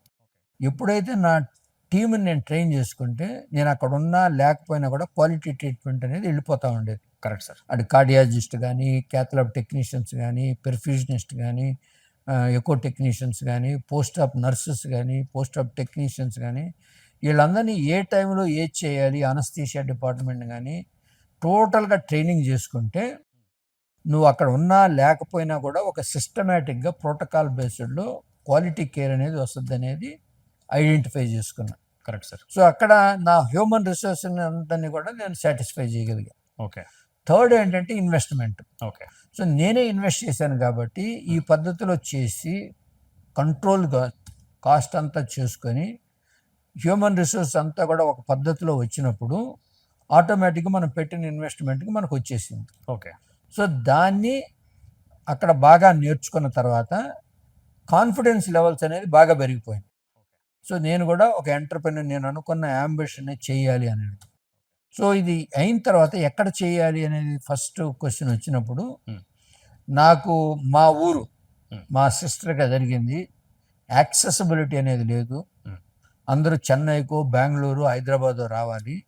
అందుకని ఫస్ట్ హాస్పిటల్, ఫస్ట్ ఎంటర్‌ప్రెన్యూర్‌షిప్ నేను నెల్లూరులో పెట్టాను. ఓకే. నెల్లూరులో పెట్టి మల్టీ స్పెషాలిటీ హాస్పిటల్ని కట్టే క్వాలిటీ వస్తుంది అనేది ఒక దృఢ సంకల్పం. సో హైదరాబాద్ కాకుండా ఒక ఊళ్ళో multi speciality probably first hospital. First hospital నెల్లూరులో పెట్టిన నా జర్నీలో. ఓకే. సో అక్కడ పెట్టిన తర్వాత అక్కడ అవసరం ఉంది, పేషెంట్లు ఉన్నారు, లో కాస్ట్లో చేస్తున్నాము. ఓకే. ఏ చెన్నై, హైదరాబాదు, బెంగళూరు పోకుండా అక్కడే జరుగుతున్నాయి కాబట్టి అటు డాక్టర్ని అట్రాక్ట్ చేసుకోగలిగాను, అదేవిధంగా పేషెంట్లు రాగలిగారు. అనుకున్న పద్ధతిలోనే మన కాస్ట్ బాగా ఒక 50% కాస్ట్తో, అంటే చెన్నై, హైదరాబాద్, బెంగళూరులో జరిగే దాంట్లో 50% కాస్ట్తోనే నెల్లూరులో చేయగలిగాం. సో చిన్న డౌట్ ఇక్కడ, ఇప్పుడు మీకు హాస్పిటల్ మెటీరియల్ కావచ్చు, ఎక్విప్మెంట్ కావచ్చు, కన్స్ట్రక్షన్ కాస్ట్ కావచ్చు, అవైతే మారవు కదా సార్? హైదరాబాద్కి ఒకలాగా నెల్లూరు ఒకలాగా ఉండవు కదా సార్? అప్పుడు హైదరాబాద్కి మన నెల్లూరుకి ఒక 25% డిఫరెన్స్ కన్స్ట్రక్షన్లో ఉండేది. అచ్చా, ఓకే. రెండోది ఏంటంటే అక్కడ హ్యూమన్ రిసోర్స్ అనేది కూడా కొంచెం ఇనిషియల్గా తక్కువగా దొరికేవాడు. ఓకే. ఈ రెండు ఆపరేషనల్ కాస్ట్ మెయిన్గా. Correct sir. మిగతా ఇన్వెస్ట్మెంట్ అనేది ఎక్కడైనా ఒకటే. ఎగ్జాక్ట్లీ. ఇది ఎక్విప్మెంట్లు కానీ ఏ అయినా కూడా ఒకటే. ఓకే. కాదంటే అక్కడ వాల్యూమ్ బేస్తో, ఎందుకంటే ఆపర్చునిటీ ఉంది కాబట్టి. సార్, మనం సపోజ్ నెల్లూరులో ఒక ఇన్సిడెంట్ని ఏదైనా ప్రాపగేండా చేయాలంటే చాలా తక్కువ ఖర్చుతో అయిపోద్ది. అదే ఇష్యూ నువ్వు హైదరాబాద్లో కనుక 10 మందికి చెప్పాలి అంటే it cost huge amount of money. Okay. ఎందుకంటే అది వర్డ్ ఆఫ్ మౌత్ ఈజీగా వెళ్ళిపోద్ది. ఇక్కడ నువ్వు హైదరాబాద్లో చేస్తున్నప్పుడు ఏ మూల చేస్తున్నావు, ఏం చేస్తున్నావు కూడా తెలియదు.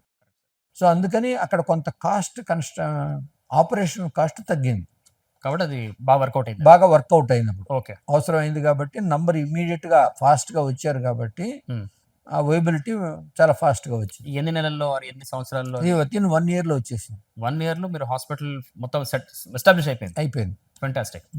తర్వాత ఆపరేషన్ స్టార్ట్ అయిన 1 yearలోనే బ్రేక్ ఈవెన్ కూడా వచ్చాం.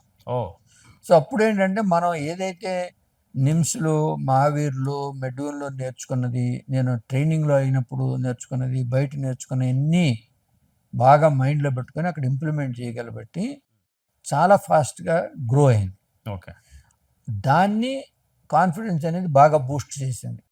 ఆ రోజు ఒక కార్డియాలజిస్ట్ డాక్టర్ శ్రీనివాసరాజు అని, సార్ నేను నెల్లూరులో పెట్టాలి అని అంటుంటే నాతో మావీర్లో పనిచేస్తున్నప్పుడు, సార్ మీరు పెట్టండి నేను వస్తానని అంటే that boosted me much more. అందుకని మనం అది ఇంకా ఒక మనిషి దొరికాడు కార్డియాలజిస్ట్ అని అంటే నా స్పెషాలిటీ కాబట్టి, సో నేను వీకెండ్స్ వెళ్ళి అక్కడ సర్జరీలు చేసేవాడిని. ఓకే. సో అందుకని అంతకుముందు ఓపీ చూసేవాడిని, ఇప్పుడు సర్జరీలు కూడా చేయటం మొదలెట్టా.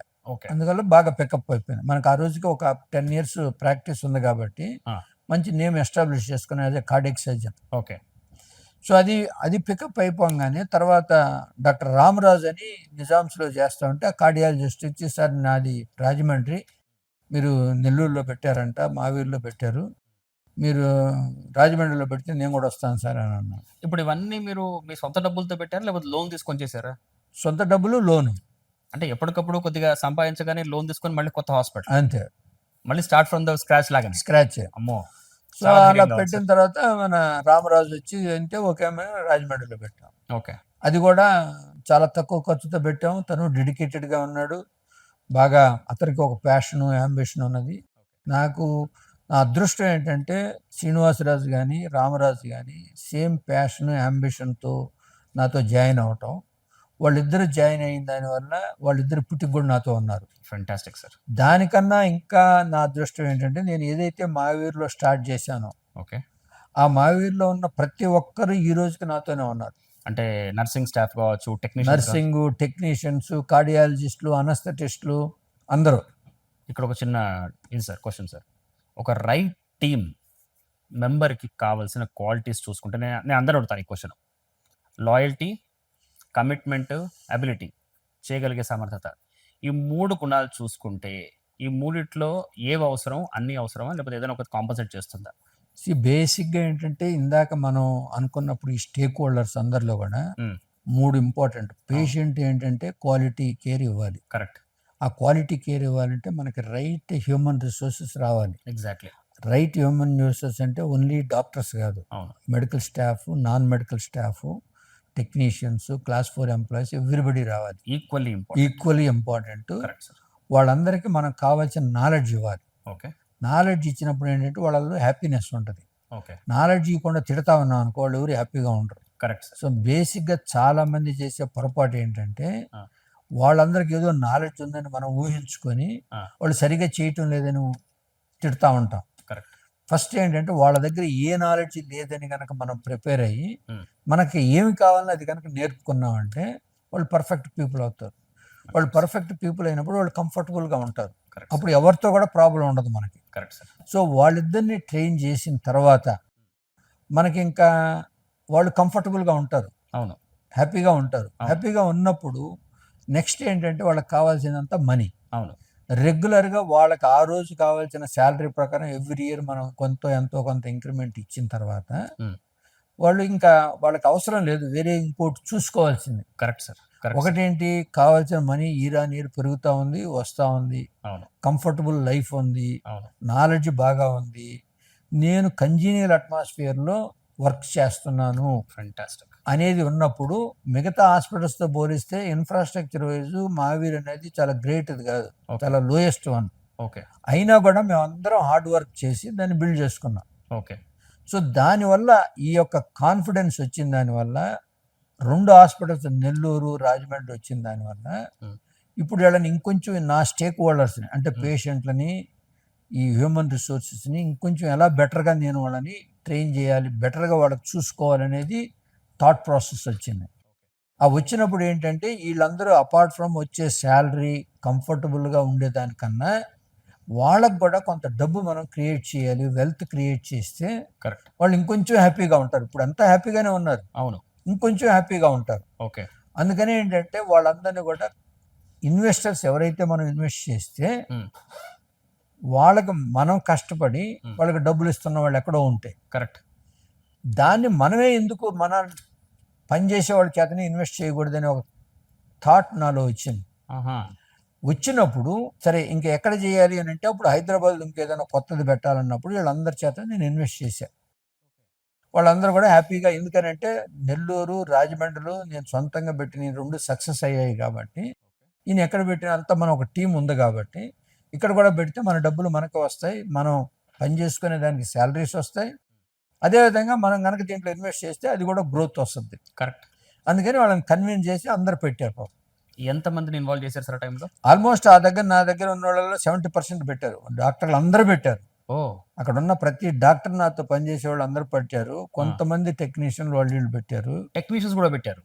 Fantastic sir. సో వీళ్ళందరూ పెట్టబట్టి తర్వాత నెక్స్ట్ మనం కొత్త మంది బయట నుంచి తెచ్చిన డాక్టర్లను కూడా మనం వాళ్ళకి ఈ ఐడియా చెప్తే వాళ్ళు కూడా పెట్టారు. ఓకే. సో వాళ్ళందరిని పెట్టి స్టార్ట్ చేసాం. సో ఆ విధంగా ఏంటంటే మనం హ్యూమన్ రిసోర్సెస్ని కంఫర్టబుల్గా బతుకుతున్నారు, మంత్లీ శాలరీస్ వస్తున్నాయి, జాబ్కి ఎలాంటి ప్రాబ్లం లేదు. రెండోది మనం వెల్త్ క్రియేట్ చేయటం కూడా మనం క్రియేట్ చేసాం. కరెక్ట్. ఇవన్నీ చేసినప్పుడు వాళ్ళు పోవాల్సిన అవసరం లేదు వాళ్ళకి. Correct sir. సో అందుకని వాళ్ళని మనం రిటైన్ అయ్యారు. చేసుకోగలుగుతాం. కరెక్ట్. రెండోది ఏంటంటే అఫోర్డబిలిటీ, యాక్సెసిబిలిటీ అనేది మనం ఇంతవరకు నేను మహావీర్లో చూసిందంతా ఏంటంటే లోయెస్ట్ సోషియో ఎకనామిక్ పీపుల్కే ట్రీట్ చేస్తూ వచ్చా. అవును సార్. సో దాన్ని మనం ఎందుకు మిగతా హయ్యర్ క్లాసెస్ కూడా ఎక్స్టెండ్ చేయకూడదని అప్పుడు ఈ కార్పొరేట్ హాస్పిటల్ అనేది పెట్టాం. ఓకే. కార్పొరేట్ హాస్పిటల్లో ఏంటంటే ఇక్కడ కూడా అఫోర్డబిలిటీని గురించి ఏమాత్రం ఇది లేదు, ఎందుకంటే 3 టైర్ సిస్టంలో పెట్టాం. లోయర్ సోషియో ఎకనామిక్ వాళ్ళు జనరల్ వార్డులో ఉంటారు, ఇంకొంచెం మిడిల్ క్లాస్ వాళ్ళు ట్విన్ షేరింగ్లో ఉంటారు, దానికన్నా అబోవ్ ఉన్న వాళ్ళు వాళ్ళకి ఏది కావాలంటే అది సింగిల్ రూము, సూటు, డీలక్స్ ఏది కావాలంటే వాళ్ళు ఉంటారు. సో వాళ్ళకి అఫోర్డబిలిటీ అది, మిడిల్ క్లాస్ వాళ్ళకి అఫోర్డబిలిటీ ఇది, లోయర్ సోషియో ఎకనామిక్ గ్రూప్ వాళ్ళకి ఇది అఫోర్డబిలిటీ. అఫోర్డబిలిటీ అనేది మనం ఇంత డబ్బు ఛార్జ్ చేస్తున్నాం అన్నది కాదు, ఎవరికి అఫోర్డబుల్ ఉందో వాళ్ళకి తగ్గట్టు మనం ఛార్జ్ చేస్తాం. That is called. But quality of treatment మారదు, క్వాలిటీ ఏం మారదు. ఫెంటాస్టిక్. సో వితౌట్ క్వాలిటీ లేకుండా మనం ఎన్ని పెట్టాము. Correct. తర్వాత ఇవన్నీ మనం చెప్పినప్పుడు డాక్టర్లో కూడా ఇదంతా మనం ఇంబైబ్ చేసాం. అవును. డాక్టర్లో ఏంటి, రే బాబు మనకు కావాల్సిందంతా యాక్సెసిబిలిటీ. ఎందుకంటే ఒక పేషెంట్ వచ్చినప్పుడు, ఎమర్జెన్సీలో వచ్చినప్పుడు మనం ఎంత షార్ట్ టైంలో కనుక మనం ట్రీట్ చేయగలిగామో అంత క్వాలిటీ అతనికి మనం బ్యాక్ ఇస్తున్నాం. ఈరోజు ఒక బ్రెయిన్ స్ట్రోక్ కానీ, ఒక కార్డియక్ స్ట్రోక్ కానీ, ఒక అబ్డామినల్ స్ట్రోక్ కానీ ఏదైనా వచ్చినప్పుడు మనం కనుక హాఫ్ అన్ అవర్లో ట్రీట్ చేస్తే ఆ ఆర్గాన్స్ ఎంతవరకు వైబుల్ ఉంటాయో కరెక్ట్ సార్. అదే 4 గంటల తర్వాత చేస్తే వచ్చే వైబిలిటీ అనేది ఈ రెండు కూడా డిశ్చార్జ్ అయిపోయిన తర్వాత క్వాలిటీ మీద ఉంటుంది. Correct sir. కాబట్టి యాక్సెసిబిలిటీలో 24/7 డాక్టర్స్ అవైలబిలిటీ ఉండాలి, ఓకే. టెక్నీషియన్స్ అవైలబిలిటీ ఉండాలి, ఇన్ని ఇన్వెస్టిగేషన్ చేయాలనేది. ఓకే. ఆ విధంగా యాక్సెసిబిలిటీని చేసిన దానివల్ల పేషెంట్ని మనం ఇంతకుముందు ఇచ్చిన దానికన్నా కూడా ఇంకా బెటర్గా కూడా పేషెంట్ని సాటిస్ఫై చేయగలిగాం. ఓకే. సో అలా పేషెంట్ని సాటిస్ఫై చేయగలిగాం, ఇలా డాక్టర్స్ని సాటిస్ఫై చేయగలిగాం. తర్వాత ఎవరైతే మనోళ్ళు ఇన్వెస్ట్ చేశారో, బయట వాళ్ళు ఇన్వెస్ట్ చేశారో వాళ్ళందరికి కూడా ఈ గ్రోత్ వచ్చింది. దానివల్ల వాళ్ళకి రిటర్న్ ఆఫ్ ఇన్వెస్ట్మెంట్ కూడా బాగా వచ్చింది. కరెక్ట్. కరెక్ట్. సో దాంట్లో ఇంకా కాన్ఫిడెన్స్ లెవెల్స్ బాగా పెరిగింది, నాకు పెరిగింది.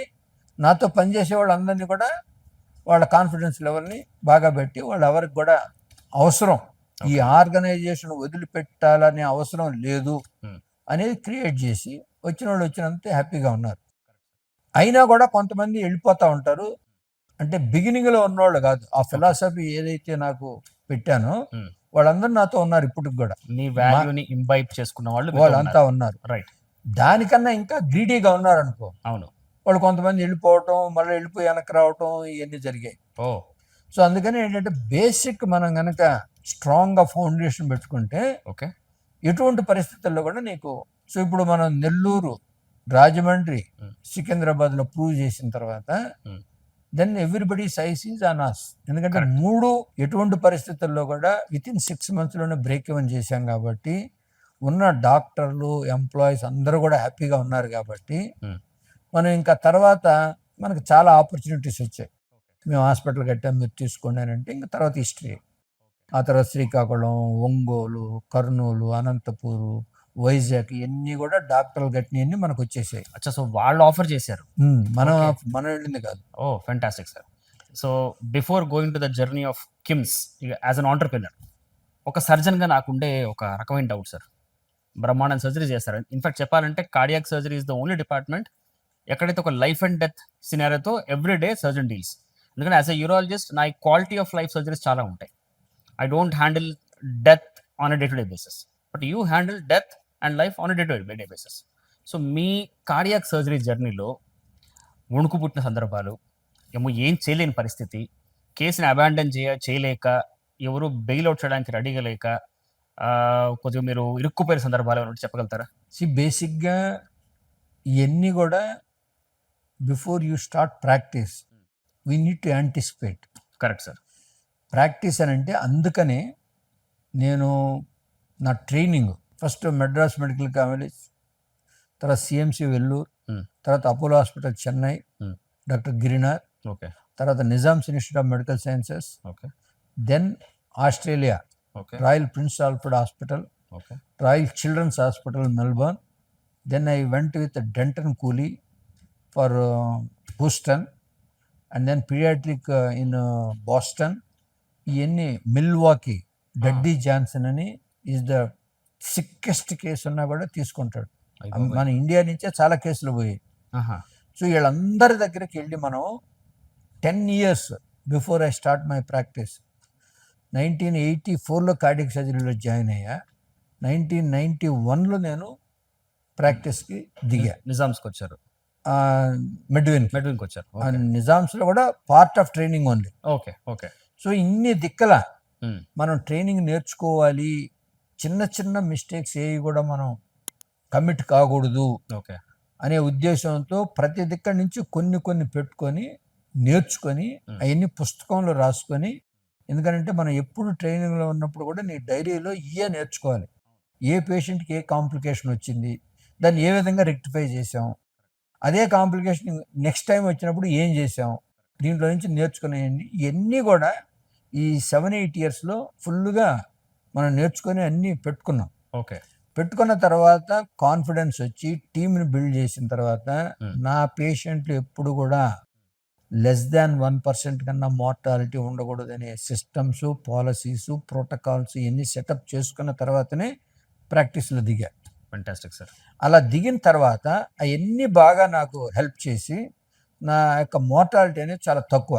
Yes sir. తర్వాత ఇంత ఎక్స్పీరియన్స్ ఉన్నప్పుడు ఆపరేషన్కి ముందే ఆపరేషన్కి ముందే మనకు అన్ని డీటెయిల్డ్గా ఏ పేషెంట్ ఏ కాంప్లికేషన్ వస్తుంది, ఏ పేషెంట్కి ఈ కాంప్లికేషన్ వస్తే నేను ఏ విధంగా ట్యాకిల్ చేయాలి, అవన్నీ బాగా ప్రిపేర్ అయ్యే ముందుకెళ్ళేవాడిని. ఓకే. ముందుకు వెళ్ళటమే కాకుండా పేషెంట్కి కూడా ఎక్స్ప్లెయిన్ చేసేవాడిని. జనరల్గా 95% of the patients are very straight forward. దానికి ఊరికనే మినిమల్గా చెప్తా. వాళ్ళలో 0.001% అబ్నార్మాలిటీస్ వస్తుంది. We will try to rectify. 5% of దాంట్లో కాంప్లికేషన్స్ వస్తాయని మనకు తెలుసు, పేషెంట్లకి తెలుసు, పేషెంట్ అటెండర్స్కి తెలుసు. అవును సార్. వాళ్ళకి ఇన్ డీటెయిల్గా మనం ఎక్స్ప్లెయిన్ చేస్తాం. ఓకే. ఎక్స్ప్లెయిన్ చేసినా కూడా రెస్పాన్సిబిలిటీ నాదని ఆ పేషెంట్ దగ్గర మొత్తం టీం అంతా ఎక్స్ట్రా టైం స్పెండ్ చేసి కరెక్ట్. ఎక్స్ట్రాగా కేర్ తీసుకొని నర్సింగ్ కానీ, పోస్ట్ ఆప్ కానీ, ఇంటర్ ఆప్ కానీ ప్రతి ఒక్కరిని ముందుగానే అలర్ట్ చేస్తాం. ఓకే. ఈ పేషెంట్ చాలా కాంప్లెక్స్ కేసు, అలర్ట్గా ఉండాలి మీరు అని చెప్పి చేస్తే జనరల్గా మోస్ట్ ఆఫ్ ద థింగ్స్ వస్తాయి. Correct sir. మా ఎన్ని అలాంటి ఎక్కడైనా కూడా నేను అబాండన్ చేసి రావాల్సిన సిచ్యువేషన్ ఇంతవరకు నా లైఫ్లో రాలేదు. Fantastic sir. సో వచ్చిన ప్రతి దాన్ని కూడా ట్యాకిల్ చేసే కెపాసిటీ, ఎందుకంటే it is only one organ. అవును సార్. ఆ వన్ ఆర్గాన్లో ఇన్ని సంవత్సరాలు మనం ఎక్స్పీరియన్స్ చేసిన తర్వాత కూడా ఇంకా మనం అన్యాంటిసిపేటెడ్ వచ్చిందని అంటే మనం ట్యాకిల్ చేయకుండా పోయే ప్రశ్నే ఉండదు. Correct sir. That's all your experience. Exactly sir. కొన్ని మనం చూడని కూడా ఒక్కోసారి ఫస్ట్ టైం వస్తాయి, చాలా సర్ప్రైజెస్. అవును సార్. బట్ మనకున్న నాలెడ్జ్తో దాన్ని హ్యాండిల్ చేయాలి. Correct sir. దాన్నే మన మెచ్యూరిటీ, తర్వాత మన నాలెడ్జ్, మన హార్డ్ వర్క్, మన టీం వర్క్ ఇవన్నీ ఉంటాయి. సో లక్కీగా సోఫార్ మనం ఏదైనా ఒక ఆపరేషన్లోకి వెళ్ళి దీన్ని అబాండన్ చేయాలి అన్న సిచ్యువేషన్ ఇంతవరకు రాలా. Fantastic sir. సో సార్, ఈ క్రమంలో ఎప్పుడన్నా మీరు మీ టీం చేసిన ఒక మెస్ కానీ, అంటే వాళ్ళ సర్జికల్ కాంప్లికేషన్స్ కానీ, వాటిని మీరు ఎలా హ్యాండిల్ చేస్తారు యాజ్ ఎ లీడర్, అండ్ పేషెంట్ని ఎలా కౌన్సిల్ చేస్తారు? Complications are inevitable. సో వాటిని తీసుకునే పద్ధతి ఏంటి, పేషెంట్కి ఎక్స్ప్లెయిన్ చేసే పద్ధతి ఏంటి? బేసికల్గా when we are taking a new consultants, junior consultants అని అయితేమి, మిగతా పెర్ఫ్యూజన్ టీం అయితేనేమి, వాళ్ళని ఫుల్గా ట్రైన్ చేసి తీసుకుంటాం. Correct sir. అయినా కూడా there are incidents happened, complications because of them. Correct sir. What we call it. కానీ ఆ కాంప్లికేషన్స్ వాళ్ళకి మనం ఏం చెప్పానంటే, ఫస్ట్ కాంప్లికేషన్ అనేది ముందు నువ్వు ఐడెంటిఫై చేయాలి. ఐడెంటిఫై చేసిన తర్వాత you should not go beyond that. Okay. You have to call the expert. Exactly. Either me or anyone. Correct. Stop there, call, wait. Yes. Even though you have a confidence, there is an expert is available. Correct, sir. Senior most person is there. Don't do anything. There are complications. Those complications will not be life-threatening complications కాకుండా, అదే కనుక ఇది కనుక నేను వాళ్ళందరికీ warn చేయలేదనుకో, అవును, life threatening complication అయ్యేది. అవును. సో దాన్ని ఏంటంటే అందరూ బాగా తీసుకొని ఏమాత్రం చిన్నది మనం ఐడెంటిఫై చేసినా, call all the entire team. Yes. Whether they contribute, they don't contribute, your confidence levels will boost. Correct sir. Everybody will give their own suggestions. అవును. చాలా తక్కువ మంది ఇది ఫాలో అవుతారు. ఓ. అందుకనే మాకు సక్సెస్ రేట్ అనేది చాలా గ్రేట్గా ఉంది. ఓకే. కాంప్లికేషన్స్ రాకుండా లేవు. Yes yes. కాంప్లికేషన్స్ వచ్చిన తర్వాత మొత్తం టీము 200-300% ఎక్స్ట్రా కేర్ పెడతారు. కరెక్ట్. అది ఇంట్రా ఆపరేటివ్లో కానీ, ఇమీడియట్ పోస్ట్ ఆప్లో కానీ, వార్డులో కానీ, ఎక్కడైనా కూడా డాక్టర్లు 2-3 ఉండటం, నర్సులను స్పెషల్ షిఫ్ట్ పెట్టడం, ఫిజియోథెరపిస్ట్ని స్పెషల్గా ఉంచటం, అదేవిధంగా పెర్ఫ్యూజనిస్ట్ వచ్చి అక్కడ ఐఏబీపీ వేసినా ఉంచటం 24/7. Even though nurses take care చేసిన వీళ్ళందరూ కూడా ఆ పేషెంట్ బాగా వచ్చేదాకా మనం ట్రైన్ చేసాం. అది ఎందుకనంటే అది ఒక ఫ్యామిలీ లాగా బిల్డ్ చేసాం మన మావేర్లో. Correct sir. అక్కడి నుంచి వచ్చినప్పుడు కూడా అదే కంటిన్యూ అయింది. అందుకే అందరూ రిటర్న్ అయ్యి ఉన్నారు. వాళ్ళందరికి కూడా తెలుసు మనం అందరం బతికేది పేషెంట్ బాగా ఉంటేనే. 100% సార్. అందుకని మన అందరం కూడా పేషెంట్ని బయటికి పంపాలి. It is not the reputation of doctor Bhaskar Rao, it is the reputation of all our team. Correct. మనకే కాకుండా మన ఆర్గనైజేషన్ కూడా మంచి పేరు రావాలనేది వాళ్ళలో ఇంబైబ్ అయిన తర్వాత అందరూ అలాంటిగా తీసుకొని వాలంటరీగా they use to stay back in nights also. Patient first policy. Correct sir. Correct sir. ఆ విధంగా సక్సెస్ చేయాలి. సో సార్, కాంప్లికేషన్స్ అవుతూనే ఉంటాయి, వాటిని హ్యాండిల్ చేస్తారు, బాగానే ఉంది. ఒక సీరియస్ కాంప్లికేషన్ అనుకుందాం. ఫర్ సపోజ్ ఏదైనా కార్డియాక్ సర్జరీ టైంలో పల్మనరీ ఎంబోలిజం కావచ్చు, ఏదైనా స్ట్రోక్ కావచ్చు, ఆర్ డెత్తే కావచ్చు. పేషెంట్‌ని ఎలా కౌన్సిల్ చేస్తారు sir? So as a senior most. బేసిక్గా ఉన్నదన్నట్టు ఫ్యాక్ట్స్ మనం చెప్పాలి. ఫెంటాస్టిక్. పేషెంట్ అటెండర్స్ని నువ్వు ఏ రోజైనా కూడా వాళ్ళని గనక మాస్క్లో పెట్టి హ్మ్. నువ్వు తప్పులు చెప్తా ఉంటే వాళ్ళు ఈజీగా ఐడెంటిఫై చేయగలరు, కరెక్ట్ సార్. అగ్రీడ్. అందులో డౌట్ లేదు. Correct sir. నువ్వు జరిగినట్టు చెప్పి ఈ పోయేది మనం ఆల్రెడీ ముందు వాళ్ళకి ఆపరేషన్ తీసుకోకముందు ఎక్స్ప్లెయిన్ చేసామా లేదా అనేది కరెక్ట్. జనరల్గా స్ట్రైట్ ఫార్వర్డ్లో 0.001% జరుగుద్ది. అవును. దానికి కూడా మనం స్ట్రైట్ ఫార్వర్డ్గా చెప్పాలి. మీరు చేయగలిగాం, ఇంత చేసాం, అందరం ఎఫర్ట్ పెట్టాం, ఇదైందని వాళ్ళకి చెప్తాం. కొన్ని ఆల్రెడీ కాంప్లెక్స్ కేసెస్కి ముందే ఎక్స్ప్లెయిన్ చేశాం కాబట్టి వాళ్ళకి ఇవన్నీ జరిగినాయి అని కనుక ఉన్నట్టు చెప్పి నువ్వు ఏది కూడా దాచకుండా, నువ్వు దాచినాంచి ఏంటంటే తప్పులు చేస్తూ పోతూ ఉంటావు, వాళ్ళు దాన్ని ఇంకా సస్పెషన్ కింద తీసుకుంటారు. కరెక్ట్. నువ్వు ఏ రోజైతే ఏదైతే నువ్వు జరిగినట్టు కనుక చెప్పేస్తే వాళ్ళు ఈ పనిష్మెంట్ అన్న ఇవ్వని. కరెక్ట్. మనం తప్పు చేసినప్పుడు we need to accept that. Yes so sir. That is our policy. Correct sir. అది క్లియర్గా చెప్తాం. చాలామంది అప్పుడు ఎమోషనల్గా ఉంటారు. చాలామంది ఇంటికి వెళ్ళి వచ్చిన తర్వాత ఒక 15 రోజులు 20 రోజులు అయినా, సార్ మీరు చాలా చేశారు, అన్నీ చెప్పారు, అయినా కూడా మేము ఎమోషనల్గా అయ్యాం, మా దగ్గర ఒకరో ఇద్దరు వచ్చి అలా మాట్లాడారు, కానీ మళ్ళా వచ్చి మాకు చెప్పిన వాళ్ళు ఉన్నారు. తర్వాత కొంతమంది పోయి కోర్టు కేసులు వేసిన వాళ్ళు ఉన్నారు. ఎగ్జాక్ట్లీ. అన్నీ బాగానే ఉండి, అవును. సో కోర్టు కేసు వేసినప్పుడు మనం ఫేస్ చేయాల్సిందే. Correct sir. మనం అన్ని డాక్యుమెంటేషన్స్ బేసిక్గా మనం చేయగలిగిందంతా ఏంటి, అన్నీ ఎక్స్ప్లెయిన్ చేయాలి, మనం తనైన ప్రికాషన్స్ తీసుకోవాలి. అన్నీ చేసినప్పుడు కాంప్లికేషన్ వచ్చినప్పుడు ఎవరు కూడా ఏం చేయలేరు. కోర్టుకు వెళ్ళినా కూడా వీళ్ళు మనం ఏదైనా ఒకటి వచ్చినప్పుడు దాన్ని పూర్తిగా ఎఫర్ట్స్ పెట్టి ట్రీట్ చేశారా లేదా అనేది ఇంపార్టెంట్. Correct sir. ఆ ఎక్స్ట్రా ఎఫర్ట్ పేషెంట్ గమనిస్తారు సార్. పేషెంట్ గమనిస్తారు, కోర్టు గమనిస్తారు, డాక్యుమెంటేషన్ గమనిస్తుంది, అంతా గమనిస్తారు. ఓకే. అలాంటప్పుడు వాళ్ళు కోర్టుకు వెళ్ళినా కూడా పెద్ద సక్సెస్ఫుల్ ఉండదు. ఓకే. కొంతమంది ఎవరో వాళ్ళని ప్రోద్బలం చేస్తుంటారు. వాళ్ళు ఒరిజినల్గా ఎవరైతే మనం ఇంటరాక్ట్ అవుతుంటామో అవును. వాళ్ళకి అసలు మైండ్లో ఏమి ఉండదు. Correct sir. ఎవరైతే ఇవన్నీ తెలియకుండా బయట నుంచి వస్తారో అవును. వాళ్ళు పెడతారు. కరెక్ట్. వాళ్ళలో ఎవరో ఒక వీక్ పర్సన్ ఉంటే వాళ్ళని ఎంకరేజ్ చేస్తారు. దానివల్ల ఈ ప్రాబ్లమ్స్ అన్నీ వస్తాయి. Correct sir.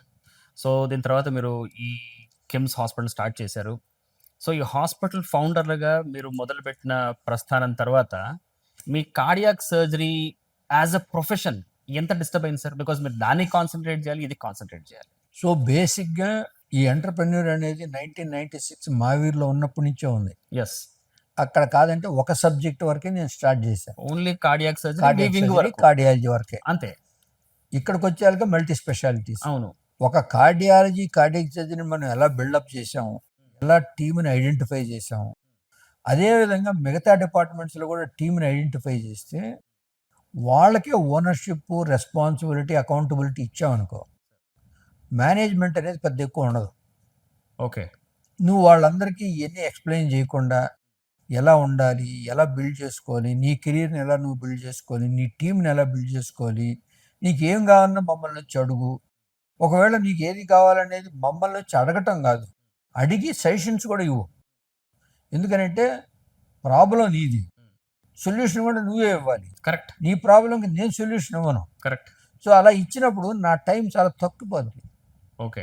ప్రాబ్లంతో వచ్చాడు, సొల్యూషన్ ఇచ్చాడు, సొల్యూషన్ మనం తీర్చగలమా, ఫైనాన్షియలా, టెక్నాలజీయా, లేకపోతే మ్యాన్ పవర్ అనేది ఇది చేయితే మనం ఎంత ఒక 2 minutes కన్నా ఎక్కువ టైం పట్టదు. సో ఒక ఆసరా ఇస్తూ లిబర్టీ ఇవ్వాలి. ఫెంటాస్టిక్. అది ఈ రెండు ఇచ్చినప్పుడు వాళ్ళ టీంని వాళ్ళు బిల్డ్ చేసుకుంటారు. ఓకే. తర్వాత నా పేషెంట్ వచ్చినప్పుడు నేను టీంని బిల్డ్ చేసుకున్నాను. నా కింద 2-3 క్వాలిఫైడ్ కార్డియాక్ సర్జన్స్, 5-6 మంది కార్డియాలజిస్టులు, 4-5 పర్ఫ్యూషనిస్టులు, ఒక 20 మంది టెక్నీషియన్స్, నర్సెస్, వీళ్ళంతా ఉన్నారు. కాబట్టి నేను ఎక్కడున్నా కూడా నా పేషెంట్కి క్వాలిటీ అనేది కాంప్రమైజ్ కాదు. కరెక్ట్. అది పేషెంట్కి తెలుసు, పేషెంట్ అటెండర్లకు తెలుసు. Correct sir. ఎందుకంటే ఈయన ఎంటర్‌ప్రెన్యూర్‌గా ఉన్నాడు, 2-3 డిస్ట్రిక్ట్స్కి వెళ్ళి ఆపరేషన్ చేస్తున్నాడు అని వచ్చే పేషెంట్లకు కూడా తెలుసు. అచ్చా, మీరు నెల్లూరుకి వెళ్ళేవారు, రాజమండ్రి ఆపరేట్ చేసేవాడిని. సో ఇవన్నీ వాళ్ళకి తెలుసు. ఓకే. తెలిసినే కాబట్టి టీం అంతా ఉందనేది కనుక నువ్వు ఒక భరోసా ఇచ్చేస్తే, ఇవన్నీ కనుక నువ్వు పేషెంట్కి ఓపెన్గా చెప్పలేదనుకో, అప్పుడు పేషెంట్కి డౌట్లు వస్తాయి. ఆనెస్టీ. అంతే. ఆనెస్టీ. సో ప్రొఫెషనల్ డ్యూటీస్ పెద్దగా డిస్టర్బ్ అవ్వలేదు ఈ ఆంటర్‌ప్రెన్యూర్‌షిప్ వల్ల. సరే. సో హాస్పిటల్ మొదలుపెట్టారు. అండ్ చాలా పెద్ద స్కేల్‌లో మొదలుపెట్టారు మీరు. అంటే అప్పట్లో ఆ టైంలో one of the biggest hospitals in Hyderabad. Hyderabad. So sir ఈ హాస్పిటల్ మొదలుపెట్టాక మీకు పొలిటికల్‌గా గానీ, బ్యూరోక్రాటిక్‌గా గానీ ఏమైనా అడ్డంకులొచ్చాయా? ఎందుకంటే ఏ మంచి పని చేద్దామన్నా ఎవరో అడ్డుపడుతూనే ఉంటారు. మీకు అడ్డంకులొచ్చాయా? వస్తే వాటిని మీరు ఎలా ఎదుర్కొన్నారు? జనరల్‌గా హెల్త్ కేర్ మీద ఆ టైంలో హ్మ్. ఇప్పుడు చెప్పలేను గానీ కరెక్ట్ సార్. అడ్డంకులంటూ ఏముండవు. ఓకే. రావు. ఎందుకనంటే హెల్త్ అనేది ప్రతి ఒక్కరికి అవసరం. పాలిటీషియన్స్‌కి అవసరం, బ్యూరోక్రాట్స్‌కి అవసరం. ఆ రోజు హెల్త్ కేర్ అనేది ఇంత మంచిగా లేదు. మనం ఆల్రెడీ ఒక పేరు తెచ్చుకున్నాం. మావేరులో ఉన్నప్పుడు గానీ, బెడ్యూన్‌లో ఉన్నప్పుడు గానీ చాలా తక్కువ ఖర్చులో చేస్తున్నామని, నెల్లూరులో గానీ, రాజమండ్రిలో గానీ చాలా తక్కువ ఖర్చుతో చేస్తున్నాం. పేషెంట్లందరూ బాగా ఇంటికెళ్తున్నారనేది ఒక బ్రాండ్ క్రియేట్ చేసుకున్నాం. ఓకే. యాజ్ ఎన్ ఇండివిడ్యువల్‌గా. ఓకే. ఇతను మంచి సర్జను, క్వాలిటీగా ఉంటది, తక్కువ ఖర్చుతో చేస్తున్నాడు. పబ్లిక్ గానీ, బ్యూరోక్రాట్స్ గానీ, పాలిటీషియన్స్ గానీ ఎక్స్‌పెక్ట్ చేసేది ఈ మూడే. ఓకే. వచ్చిన ప్రతి పేషెంట్‌ని పీడిస్తున్నాడా? తక్కువ ఖర్చుతో చేస్తున్నాడా? క్వాలిటీగా చేస్తున్నాడా? లేదా?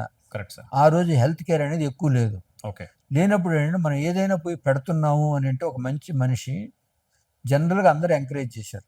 Fantastic sir. నాతో పాటు నేను బిగినింగ్‌లో కిమ్స్‌లోకి తెచ్చిన కన్సల్టెంట్స్ కూడా మోహన్ దాస్ అయితేనేమి, సత్యరెడ్డి అయితేనేమి, గోపిచంద్ అయితేనేమి వీళ్ళందరూ నా కార్డియాలజీ టీమ్ అయితేనేమి వీళ్ళందరికి కూడా అదే రెప్యుటేషన్ ఉంది. ఓకే. ఎందుకంటే నేను నిజామ్స్‌లో పనిచేసినప్పుడు వీళ్ళందరినీ నేను ఐడెంటిఫై చేశాను. ఓకే. ఐడెంటిఫై చేసి కృష్ణారెడ్డి గారు కానీ వీళ్ళందరూ నాతో వచ్చారు. ఏది నేను చేస్తున్నది హ్మ్. మావీర్లో కానీ, నెల్లూరులో కానీ, రాజమండ్రిలో కానీ చేసినంత కూడా వీళ్ళు వాచ్ చేస్తున్నారు. ఓకే. వాచ్ చేస్తున్నప్పుడు నేను పోయి వాళ్ళని ఇన్వైట్ చేసినప్పుడు ఇమీడియట్గా వాళ్ళు యాక్సెప్ట్ చేశారు. చంద్రశేఖర్ నాయుడు అయితేనేమి, చలపతిరావు అయితేనేమి, చంద్రశేఖర్ రెడ్డి అయితేనేమి ఇలా ఫస్ట్లో వచ్చిన 40-50 మంది డాక్టర్లు అందరికి ఒకరికొకరు తెలుసు. వీళ్ళందరికి కూడా సొసైటీలో పబ్లిక్లో కానీ పాలిటీషియన్స్లో కానీ ఒక రికగ్నైజ్డ్ పీపుల్. ఓకే. సో అందుకని మనం ఏది చేసినా కూడా మనకు పెద్ద అడ్డంకులు ఏం రాలా. చిన్న ఎగ్జాక్ట్‌లీ. చిన్న ప్రాబ్లమ్స్ ఏ వచ్చినా వాళ్ళంతా కూడా మనకు హెల్ప్ చేశారు. ఓకే. కాబట్టి జనరల్గా హెల్త్ కేర్ మీద ఎవరు కూడా పెద్ద చేయరు. ఓకే. ఇది మనం యాజ్ లాంగ్ యాజ్ క్వాలిటీ ఇస్తూ హ్మ్. ఎఫోర్డబుల్ కాస్ట్తో చేస్తూ ఎక్కువ స్క్వీజ్ చేయకుండా చేస్తే definitely we'll have a reputation. ఆ రెప్యుటేషన్తో మనకు హెల్ప్ చేస్తారు అన్ని డిపార్ట్మెంట్స్. ఓకే. సో ఆ విధంగా మనకి వాళ్ళు కోఆపరేట్ చేసి బిల్డ్ చేశారే కానీ వాళ్ళ వల్ల నాకు పెద్ద ప్రాబ్లమ్స్ ఫేస్ అయినాయి ఏం లేదు. Fantastic sir. సో సార్ మరి ఈ రోజుల్లో చిన్న చిన్న నర్సింగ్ హోమ్స్ కావచ్చు, ఒక మిడ్ సైజ్ హాస్పిటల్స్ కావచ్చు, చాలా ఫ్రీక్వెంట్‌గా మూతపడుతున్నట్టు మనం వింటూ ఉన్నాం. It's a fact also. So వాళ్ళు ఏం మిస్ అవుతున్నట్టు సార్? బేసిక్గా వాళ్ళు ఏంటంటే మూతపడాల్సిన అవసరం లేదు. ఓకే. ప్రతి వాళ్ళకి వాళ్ళ వాళ్ళ కెపాసిటీలో ఉంది. ఓకే. వాళ్ళు మిస్సింగ్ లింక్ ఏంటంటే నేను ఇప్పుడు దాకా చెప్పినవన్నీ వాళ్ళలో మిస్సింగ్ లింక్. ఎందుకనంటే they are not building their own team. నీకు పేషెంట్కి కనుక నువ్వు అది సింగిల్ నర్సింగ్ హోమా, 10 బెడ్ నర్సింగ్ హోమా, 5 బెడ్ నర్సింగ్ హోమా, క్లినిక్ అనేది చూడడం. చూసేదంతా ఏంటంటే నాకు డాక్టరు మిగతా స్టాఫ్ సరిగా చూసుకుంటున్నారా లేదా, నాకు వచ్చిన జబ్బుల్ని కరెక్ట్గా చెప్తున్నాడా లేదా, ఫ్రాంక్గా చెప్తున్నాడా లేదా అనే దాని మీదనే ఆధారపడి ఉంటుంది కానీ మిగతా ఏ ఫ్యాక్టర్స్ మీద ఆధారపడవు. Okay sir. వీళ్ళందరూ ఎందుకు మిస్సింగ్ లింక్ ఎక్కడ వస్తుందనంటే Hmm. పేషెంట్లు వీళ్ళు కొన్ని వాళ్ళ సొంత ట్రీట్మెంట్తో Hmm. అంటే స్పెషాలిటీతో Hmm. చాలామంది అట్రాక్ట్ని బాగా అట్రాక్ట్ చేస్తారు పేషెంట్ని ఓకే. క్వాలిటీ ట్రీట్మెంట్తోనే. హ్మ్. తర్వాత ఏమవుద్దంటే వేరే స్పెషాలిటీ కూడా తెలియని కూడా తీసుకొని ఆ! ప్రాపర్గా వాళ్ళకి ఇవ్వాల్సిన కౌన్సిలింగ్ ఇవ్వలేక ఓకే. లేకపోతే వేరే డాక్టర్ని ఎవరైనా తీసుకొచ్చి అక్కడ చేంజ్ చేసి పంపించేయటం, తర్వాత టయానికి వాళ్ళకి ట్రాన్స్పరెంట్గా చెప్పకపోవటం, కరెక్ట్. బాగా కాంప్లికేషన్ వచ్చినప్పుడు ఏదో పెద్ద హాస్పిటల్కి పంపటం అవును. చేసిన దాని వల్లనే ఇవన్నీ మూసుకోవచ్చు. అప్పుడు ఏంటంటే పేషెంట్స్ అజిటేట్ అవుతారు. Correct sir. నువ్వు ఏదైతే డే 1 నుంచి నువ్వు చేసి నీ నర్సింగ్ హోమ్ని నీ క్లినిక్ని ఎలా బిల్డ్ చేసావో అది నువ్వు చనిపోయే వరకు కనుక అదే బిల్డ్ చేస్తుంటే నువ్వు మూతపడాల్సిన అవసరం లేదు, రాదు కూడా. కానీ ఏంటంటే ఓవర్ ఏ పీరియడ్ ఆఫ్ టైంలో ఇప్పుడు ఏంటి టెక్నాలజీ పెరిగింది. నువ్వు ఇంతకుముందు 10 బెడ్స్ హాస్పిటల్ పెట్టావు, దాంట్లో నీకు సిటీ స్కాన్ అక్కర్లే, ఎంఆర్ఐ అక్కర్లే, కరెక్ట్. అర్థమైందా? అవును సార్. అదేవిధంగా నీకు ఓన్లీ అల్ట్రాసౌండ్ ఎక్స్రే ఉన్నా సరిపోద్ది. ఓకే. ఇప్పుడు ఇవన్నీ వచ్చినాయి. Hmm. వచ్చినప్పుడు ఏంటంటే ఈ టెక్నాలజీతో నేను ట్రీట్ చేయలేను, ఆ టెక్నాలజీ నాకు కావాలి డయాగ్నోస్ అన్నప్పుడు you better refer correct sir. Directly, correct. So that ఆ పేషెంట్ మళ్ళీ నీ దగ్గరికి వస్తాడు. ఓకే. నువ్వు అది రెఫర్ చేయకుండా ప్రాపర్గా డయాగ్నోస్ చేయకుండా ఎగ్జాక్ట్లీ. నువ్వు ఏదో ఒకటి దాన్ని డ్యామేజ్ చేసిన తర్వాత ఆ పేషెంట్ నీతో ఉండడు, అవును. తర్వాత అతను వేరే హాస్పిటల్కి వెళ్ళిపోతాడు. పేషెంట్కి అర్థమైపోతుంది సార్. కరెక్ట్. నువ్వు ఎంతవరకు ట్రీట్ చేయగలవు 100% క్వాలిటీ ఇచ్చి కంఫర్టబుల్గా పేషెంట్ని ట్రీట్ చేయగలిగినంత వరకే ట్రీట్ చేసి, ఓకే. ఆ ట్రీట్ చేయలేను వేరియస్ గ్యాడ్జెట్స్ నా దగ్గర లేవు అని ప్రాపర్గా నువ్వు ఏదో ఒక ఆర్గనైజేషన్ కనుక టైఅప్ చేసుకుంటే ఓకే. ఆ ఆర్గనైజేషన్ కూడా నీకు లాయల్గా ఉంటుంది. Correct sir. నువ్వు వాళ్ళు మళ్ళీ ట్రీట్మెంట్ అవ్వగానే నీ దగ్గరికి పంపిస్తారు. See that is a missing link. ఈ హబ్ అండ్ స్పోక్ మోడల్లో నాట్ నెసెసర్లీ ఒక ఆర్గనైజేషన్ హబ్ అండ్ స్పోక్గా ఉండాల్సిన అవసరం లేదు. డిఫరెంట్ పీపుల్ కూడా like minded people, like minded ఆర్గనైజేషన్లో నేను ఇంతవరకే ట్రీట్ చేయగలను, ఓకే. ఇది దాటితే నేను వాళ్ళకి చెప్పాలి. ఓకే. తర్వాత ఒకే పేషెంట్కి ఎన్ని అవసరమైనా కూడా ఫస్ట్ 2-3 డేస్ నువ్వు ట్రీట్ చేసి, ఇదిగోనైనా నేను ఇంతవరకు ఈ విధంగా ట్రీట్ చేయగలిగాను, దీంతో నీకు నయం అవద్దు అనుకున్నాను, నయం కావటం లేదు, కాబట్టి ఈ అర్లీ స్టేజ్లోనే నువ్వు వెళ్ళి మళ్ళీ అన్ని టెస్టులు చేయించుకొని వేరే దగ్గరికి వెళ్ళు అని బిగినింగ్లో చెప్పితే పేషెంట్ కూడా హ్యాపీగా ఫీల్ అవుతాడు. ఎందుకంటే అక్కడ కొంచెం తక్కువ ఖర్చు అవుద్ది, ఇక్కడికి వచ్చేళ్ళకి బాగా ఎక్కువ ఖర్చు అవుద్ది. అవును. సో ఆ విధంగా హ్యాపీగా ఉంటాడు. అలా కాకుండా నువ్వు లాస్ట్ మినిట్లో ఇర్రిపేరబుల్ డ్యామేజ్ స్టేజ్ దాకా తీసుకెళ్ళి కరెక్ట్ అప్పుడు రెఫర్ చేసావనుకో పేషెంట్ విల్ బికమ్ వైలెంట్. అంతే sir. Patients are all very, so as long as నువ్వు ఈ ఎథిక్స్, ఈ వాల్యూస్ ఇవన్నీ కనుక నువ్వు ఫాలో అయితే లైఫ్ లాంగ్ నువ్వు ఉన్నంత వరకు నీ ప్రాక్టీస్కి దెబ్బ కాదు. అన్నెసెసరీగా బియాండ్ అవర్ లిమిటేషన్స్ వేరే స్పెషాలిటీ కేసెస్లన్నీ ట్రీట్ చేయటం మొదలెట్టి అవసరమైతే నేను ఆ డాక్టర్ని నేను పిలిపించుకుంటానని అంటే డైలీ ఉండాలి డాక్టర్ ఫాలో అప్. కరెక్ట్. ఒకసారి వచ్చి చెప్పినంత మాత్రం ఉండదు. Correct sir. అందుకని అవన్నీ కూడా చాలా కష్టంగా ఉండి ప్రాబ్లమ్స్లో పడుతున్నారు. Correct sir. ఎవరైతే ఈ విధంగా ఫాలో అవుతారో వాళ్ళు ఇంకా అలాగే ఉన్నాయి, అవును సార్. వాళ్ళకి ఏం ప్రాబ్లం లేదు. Correct sir. ముందు ఏంటంటే ఇప్పుడు ట్రైన్ అయ్యే డాక్టర్లు అందరూ కూడా ఇంతకుముందు ఓనర్షిప్ లాగా ట్రైన్ అవటం లేదు, అందుకని వాళ్ళందరూ డైరెక్ట్గా కార్పొరేట్ హాస్పిటల్స్కి వచ్చేస్తున్నారు. అంటే ఏంటి సార్ ఓనర్షిప్ లాగా ట్రైన్ అవ్వడం? అంటే ఇంతకుముందు ఏంటంటే మనం ఫస్ట్లో ఒక 30-40 సంవత్సరాల క్రితం ఎడ్యుకేషన్ అనేది ఎంబీబీఎస్లో చేసినప్పుడే MBBS doctor use to treat lot more patients. అవును. ఎంఎస్ చేస్తే కూడా అన్ని సర్జరీలు నేర్చుకొని వచ్చి చేసేవాడు. Correct sir. ఇప్పుడు ట్రైనింగ్ ఎలా ఉందంటే ఫోకస్ మారిపోతుంది స్టూడెంట్కి. అవును సార్. ఎంబీబీఎస్ అనే దాంతో నేను ఆపను, అవును, దాని మీద నేను నేర్చుకోవాల్సింది ఏం లేదు, కరెక్ట్, పాస్పోర్ట్ లాగా అంతే, పాస్పోర్ట్ లాగా నాకు అది ఒక బేసిక్ డిగ్రీ నాకు అంతే, దాని నుంచి నేను ఒక సూపర్ స్పెషాలిటీకో లేకపోతే ఏదో వెళ్ళాలి అక్కడ నేర్చుకుంటాను ఎక్కువ అవును అనే ఉద్దేశంతో ఉన్నారు. కాబట్టి అవన్నీ నేర్చుకున్న తర్వాత వాళ్ళు సొంతంగా పెట్టుకోవాలంటే చాలా కష్టం. Correct sir. పెట్టుకున్నా కూడా కాంప్రమైజ్ అయి పెట్టుకోవాల్సి వస్తుంది. ఓకే. అందుకని వాళ్ళందరూ డైరెక్ట్గా కార్పొరేట్స్లో వెళ్ళిపోతున్నారు. ఓకే. సో సొంతంగా మొదలు పెట్టే పరిస్థితుల్లో ఒక దాని మీద డిపెండ్ అవుతారు, ఫుల్ఫిల్ చేయలేరు పూర్తిగా duties. At the same time hospital కూడా ఆన్ కాల్ కన్సల్టెంట్స్ ఎంప్లాయ్ చేసుకోవడం, ఇన్ హౌస్ పెట్టుకోకపోవడం, ట్రాన్స్పరెంట్గా ఆనెస్ట్గా ఉండకపోవడం, ఇవన్నీ they are leading to downfall of downfall. అది కాకుండా ఇంతకు ముందు అనేది 2-3 decades బ్యాక్ ఆపర్చునిటీస్ లేవు. Correct sir. ఇన్ని హాస్పిటల్స్ ఉన్నాయి, అవును, వాళ్ళే నేర్చుకోవాలా, అక్కడే పెట్టుకోవాలి, ఎన్ని ఉండేది. అవును. ఇప్పుడు ఆపర్చునిటీస్ నీకు plenty, you don't need to invest. Correct. ఈరోజు ఆపర్చునిటీస్ అంటే నీ ప్రొఫెషన్లో క్వాలిటీగా చేసుకునే దానికి మంచి హాస్పిటల్స్ ప్లాట్ఫామ్ నీకుంది. ఆ ప్లాట్ఫామ్లో నువ్వు వెళ్ళి చూపెట్టుకుని నీ స్ట్రెంగ్త్ ఏంటనేది, నువ్వు ఎంత నేర్చుకున్నావు, నువ్వు ఎంత చూపెట్టుకోగలిగితే నీకు గ్రోత్ ఉంది. రెండోది ఏంటంటే ఈరోజు ఇన్వెస్ట్మెంట్ ఆపర్చునిటీస్ కూడా ఉన్నాయి. Not only in health care, నీకు ఏదైనా ఎక్సెస్ మనీ వచ్చినా కూడా నువ్వు వెల్త్ క్రియేట్ చేసుకోవాలి అని అనుకున్నప్పుడు వేరేది ఇక్కడ కూడా ఇన్వెస్ట్ చేసుకొని నువ్వు క్వాలిటీ లైఫ్ లీడ్ చేసుకోవచ్చు. కరెక్ట్. కరెక్ట్. ఇక్కడ ఏంటంటే మల్టీ స్పెషాలిటీ ఉంది కాబట్టి నువ్వు నీ స్పెషలిస్ట్కి ఏదైనా ప్రాబ్లం వచ్చినా ఇమీడియట్గా సెకండ్స్లో చూసేదానికి వేరే డాక్టర్లు ఉన్నారు. Correct sir. నీ సొంత నర్సింగ్ హోమ్లో నువ్వు పెట్టుకొని అక్కడ వేరే డాక్టర్ని తీసుకురావాలంటే 3-4 గంటలు పట్టద్ది. అవును. అది కాక డైలీ రాలేడు. కరెక్ట్. సో దానివల్ల నీకు ప్రాబ్లమ్స్ ఎక్కువ అవుతున్నాయి, అవును సార్.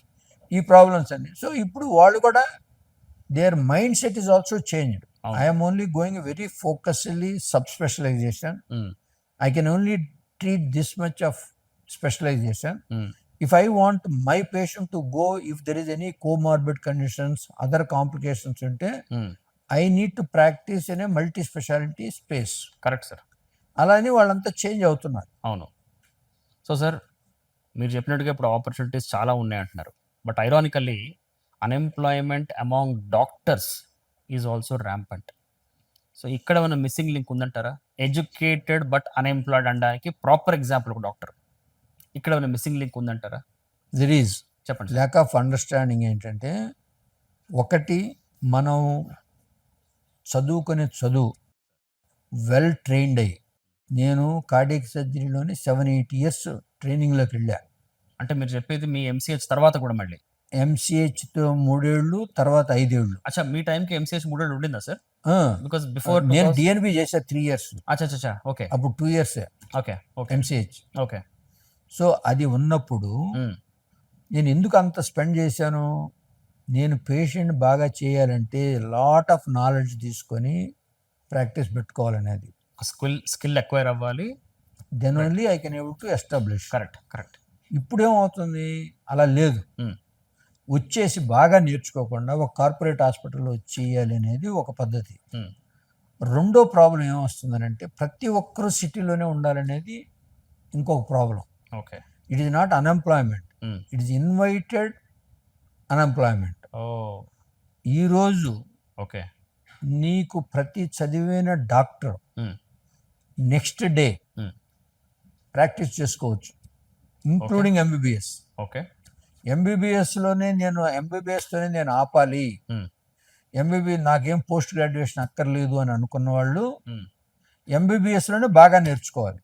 కరెక్ట్. ఆపర్చునిటీ ఉంది. కరెక్ట్. నేర్చుకొని నాకు ఎంబీబీఎస్ నేను ఎక్కడ పోయి పెట్టుకుంటే నాకు ప్రాక్టీస్ వస్తుంది, అవును, అక్కడ పెట్టుకుంటే ఆపర్చునిటీ ఉంది. అవును సార్.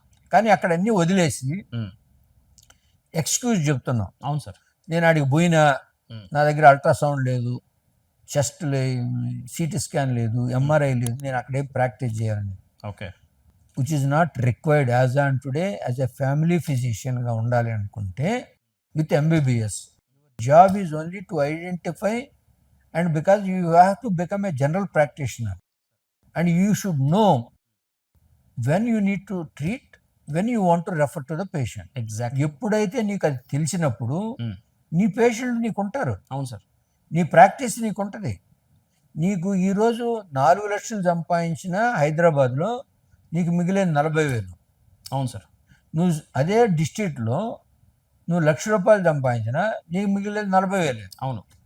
సో దానివల్ల నీకు ఫైనాన్షియల్ బాధ లేదు, కరెక్ట్, కంఫర్ట్ బాగుంది, నీకు రెప్యుటేషన్ రెస్పెక్ట్ అనేది విలేజ్లోనే ఎక్కువ ఉంటుంది, కరెక్ట్ సార్, డిస్ట్రిక్ట్స్లో ఎక్కువ ఉంటుంది, మండల్లో ఎక్కువ ఉంటుంది. అక్కడికంతా పోకుండా అక్కడ 10 లక్షలు వస్తున్నా వదిలేసి ఇక్కడ 2 లక్షలకు వచ్చే ఉంటున్నారు. 2 లక్షలకు ఉన్నప్పుడు ఉన్న పాపులేషన్లో నీకు రిక్వైర్డ్ నెంబర్ ఆఫ్ డాక్టర్స్ కన్నా ఎక్కువ ఉన్నప్పుడు అందరూ వాళ్ళు డివైడ్ చేసుకుంటారు. అందుకని అన్ఎంప్లాయ్మెంట్ నాకు రాలేదు అనుకుంటున్నారు. Correct sir. మన ఇండియాలో ఇంకా డాక్టర్లకి కొరత ఉంది. కాబట్టి వాళ్ళు ఏంటంటే వాళ్ళు ఎత్తుక్కోవాలి, ఎక్కడ పోయి నేను ప్రాక్టీస్ పెట్టుకుంటే బాగుంటుంది అనేది. They should choose right place for their right qualification. Correct. అది ఎప్పుడైతే సెలెక్ట్ చేసుకుంటున్నారో అప్పుడు వాడు బ్రహ్మాండంగా ఉంటుంది. చిన్న ఎగ్జాంపుల్ మన డాక్టర్లకి చెప్తా. చెప్పండి సార్. ఈరోజు నువ్వు ఎంబీబీఎస్ అయిపోయిన తర్వాత, నీట్ క్వాలిఫై అయిపోయిన తర్వాత ప్రీ క్లినికల్, పారాక్లినికల్ సీట్లు నేను పీల్చిస్తారు. అవును సార్. నీకు స్టైఫండ్ కూడా ఇస్తారు. అవును. మిగతా స్పెషాలిటీలు అయితే నువ్వు కట్టాలి డబ్బు. అవును.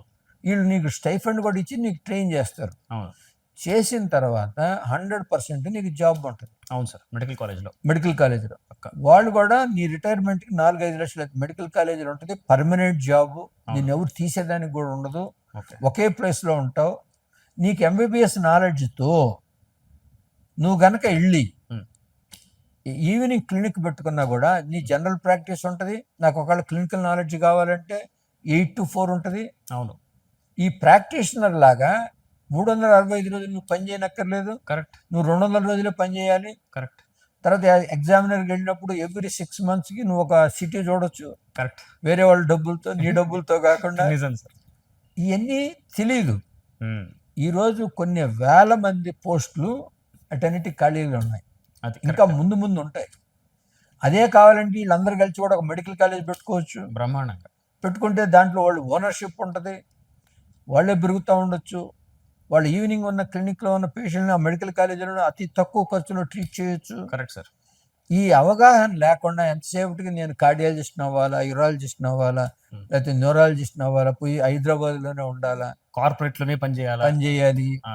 కార్పొరేట్లోనే పని చేసినా పర్వాలే, ఓకే కొన్ని ఇంకో దగ్గరకు పోయి నాకు ఇంకా ఇంత డబ్బు కావాలి ఓకే ఆ? అనే మైండ్ సెట్ ఏ రోజైతే నువ్వు మార్చుకుంటే డాక్టర్కి అన్ఎంప్లాయ్మెంట్ అనేది ఉండదు. Fantastic sir. ఎందుకనంటే ఇప్పుడు ఈరోజు నీ కెపాసిటీ నీకు తెలియాల. అవును సార్. దాన్నే నేను జనాలందరికీ, ఎంప్లాయీస్కి కానీ డాక్టర్లకు కానీ అందరికీ చెప్తుంటా, సార్ నీకు అంబిషన్ రావాలంటే నీ స్వాట్ అనాలిసిస్ తెలియాలి, కరెక్ట్. నీ స్ట్రెంగ్త్ ఏంటో నీకు తెలియాలి, నీ వీక్నెస్ ఏంటో నీకు తెలియాలి, నీ ఆపర్చునిటీస్ ఏంటో తెలియాలి, నీ థ్రెట్స్ ఏంటో తెలియాలి. Correct sir. ఈ 4 తెలిసినప్పుడు నువ్వు ఎక్కడ ప్రాక్టీస్ పెట్టుకోవాలనేది నీకు తెలుసుద్ది, అవును. నువ్వు ఏం ప్రాక్టీస్ చేయాలనేది నీకు తెలుసుద్ది, ఎంతవరకు చేయాలనేది తెలుసుద్ది. నీ కెపాసిటీని నువ్వు అండర్ ఎస్టిమేట్ చేసుకుంటున్నావు, అసలు నువ్వు అసెస్ చేసుకుంటున్నప్పుడు ఈరోజు ఎన్నెన్నో ఆపర్చునిటీస్ ఉన్నాయి. అవన్నీ వదిలేసి నేను వచ్చి ఓన్లీ కిమ్స్లో చేరాలంటే కుదరదు. ఇన్ఫాక్ట్ ఒకప్పటికంటే ఇప్పుడు ఆపర్చునిటీస్ ఎక్కువ ఉన్నాయి, ఇంత ముందు కన్నా ఇప్పుడు ఎక్కువ ఉన్నాయి. Correct sir. ఎందుకంటే అందులో డౌటే లేదు. కరెక్టే సార్. సార్ ఇప్పుడు ఒక మాట చెప్పండి, పోను గవర్నమెంట్ మెడికల్ కాలేజెస్ నెంబర్స్ చాలా పెరుగుతున్నాయి. ఇన్ఫాక్ట్ ప్రతి డిస్ట్రిక్ట్కి మినిమం 1, 2 or 3 మెడికల్ కాలేజెస్ ఉన్నాయి, గవర్నమెంట్ కాలేజెస్. ప్రైవేట్ పెరుగుతున్నాయి. అండ్ ఇలాంటి పెద్ద పెద్ద హాస్పిటల్కి అయితే కొరతే లేదు. అట్ ద సేమ్ టైం పేషెంట్స్లో ఇన్సూరెన్స్ యొక్క అవేర్నెస్ బాగా పెరిగింది. ఇంతకుముందు మీరు చెప్పిన ఇంటర్వ్యూస్ వల్ల కావచ్చు, ఏదైనా కావచ్చు, చాలా మందికి పెరిగింది. సో ఇలాంటి ఒక ఎరాలో చిన్న చిన్న నర్సింగ్ హోమ్స్ కావచ్చు, ఒక మిడ్ సైజ్ హాస్పిటల్స్ కావచ్చు, వాటి ఫేట్ ఏమంటారు? అవి ఉంటాయా, లేకపోతే దే విల్ పెరిష్, ఆర్ అవి కూడా కొనసాగే అవకాశం ఉందా? నైబర్హుడ్ హాస్పిటల్స్ లాంటివి వాళ్ళు ప్రతి ఒక్కరికి వాళ్ళ ఆపర్చునిటీ వాళ్ళకు ఉంది. ఫెంటాస్టిక్. ఎప్పుడు ఉంటుందంటే వాళ్ళ లిమిట్స్ క్రాస్ కానంత వరకు ఉంటుంది. ఎగ్జాక్ట్లీ. ఇందాక నేను ఎక్స్ప్లెయిన్ చేసే ఇవన్నీ. అవును. ఈ చిన్న నర్సింగ్ హోమ్స్ వాళ్ళు వీళ్ళందరూ కూడా వాళ్ళ కెపాసిటీ, మనం ఎలాంటి వాళ్ళని మనం ట్రీట్ చేయగలం, ఎంతవరకు మనం ట్రీట్ చేయగలం, ఎవరిని మనం టైఅప్ పెట్టుకోవాలి అనే ఒక కాన్సెప్ట్లో కనుక వెళ్ళినప్పుడు ఏ నర్సింగ్ హోమ్కి కూడా యాక్చువల్లీ వీళ్ళన్నీ కనుక ప్రాపర్గా చేస్తే nursing homes will flourish better than corporate hospitals. So ఎవరు నిరుత్సాహపడాల్సిన అవసరం లేదు, వాళ్ళకే ఎక్కువ ఆపర్చునిటీ. ఎందుకనంటే ఆడ 100 మందిని చూస్తేనే నువ్వు ఆడ ఒక్క పేషెంట్ చూడగలవు. Correct sir. వాళ్ళు 110 రూపాయలు ఇచ్చి నీకు 1000 వస్తుంది. ఆడ ఒక పేషెంట్తో నువ్వు 400-500 తీసుకుంటావు. అంతే సార్. వాళ్ళందరూ తెలుసుకోవాల్సింది ఏంటంటే చిన్న నర్సింగ్ హోమ్స్ కానీ ఇండివిజువల్ ప్రాక్టీషనర్స్ కానీ మనం పేషెంట్కి లాయల్గా ఉండాలి. కరెక్ట్. పేషెంట్కి ట్రాన్స్పరెంట్గా చెప్పాలి. కరెక్ట్. ఇది నేను చేయగలను, ఇది నేను చేయలేను. కొన్ని ప్రాబ్లమ్స్ వీళ్ళంతా ఫేస్ చేస్తారు. అవును. ఏంటి సార్ మీరు చేయగలరు, మీరు చేసేయండి సార్ అని అంటారు. అది మనకు తెలుసుద్ది. ఎగ్జాక్ట్లీ. ఆయన చెప్తాడు ఎందుకు, అతను డబ్బు ఇక్కడైతే చాలా తక్కువ అవుద్దని పేషెంట్. కానీ you should able to use your judgement. Correct sir. నువ్వు ఆ తర్వాత నువ్వు ఎన్ని చెప్పినా, నేను నిన్ను పొమ్మన్నాను, నువ్వు వెళ్ళలేదు, అయినా చేశానంటే అవన్నీ పట్టించుకోరు. కరెక్ట్. సో అందుకని మనం క్లారిటీగా ఉండాలి, మన స్కిన్ని మనం ప్రొటెక్ట్ చేసుకోవాలి. నువ్వు ఎంతవరకు చేయగలవో అంతవరకు నువ్వు యాక్సెప్ట్ చేస్తే ఎవ్వరికి ప్రాబ్లం ఉండదు. ఇదంతా కూడా ప్రాపర్ సిస్టమ్. ఇందాక నేను చెప్పినప్పుడు ఎంబీబీఎస్ చేసి విలేజెస్లో ఉన్న 2 టైర్లో ఉన్నోళ్ళు, 3 టైర్లో ఉన్నోళ్ళు, టైర్ 1లో ఉన్నోళ్ళు, వీళ్ళందరూ కూడా ఒక సిస్టమేటిక్ వేలో కనుక వర్క్ చేస్తే హెల్త్ కేర్కి అసలు ప్రాబ్లమే లేదు. తర్వాత ఖర్చులు కూడా తగ్గుతాయి. Correct sir.